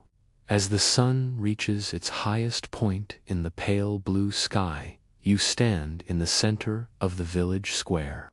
The snow is still deep, the wind is still cold, but the rhythm of the winter has been broken. You look at the horizon and see the first faint hint of a different color, not white, not gray, but a potential green. This is the end of the story, but the beginning of the cycle. You have survived the long frost, the perpetual pottage, and the silence of the blackout. You have moved in synchronization with the stone, the wood, and the ice. You are a rhythmic being in a rhythmic world, and the light has returned. You walk back toward your home, your footsteps a steady, rhythmic promise on the snow, ready to begin the labor of the spring.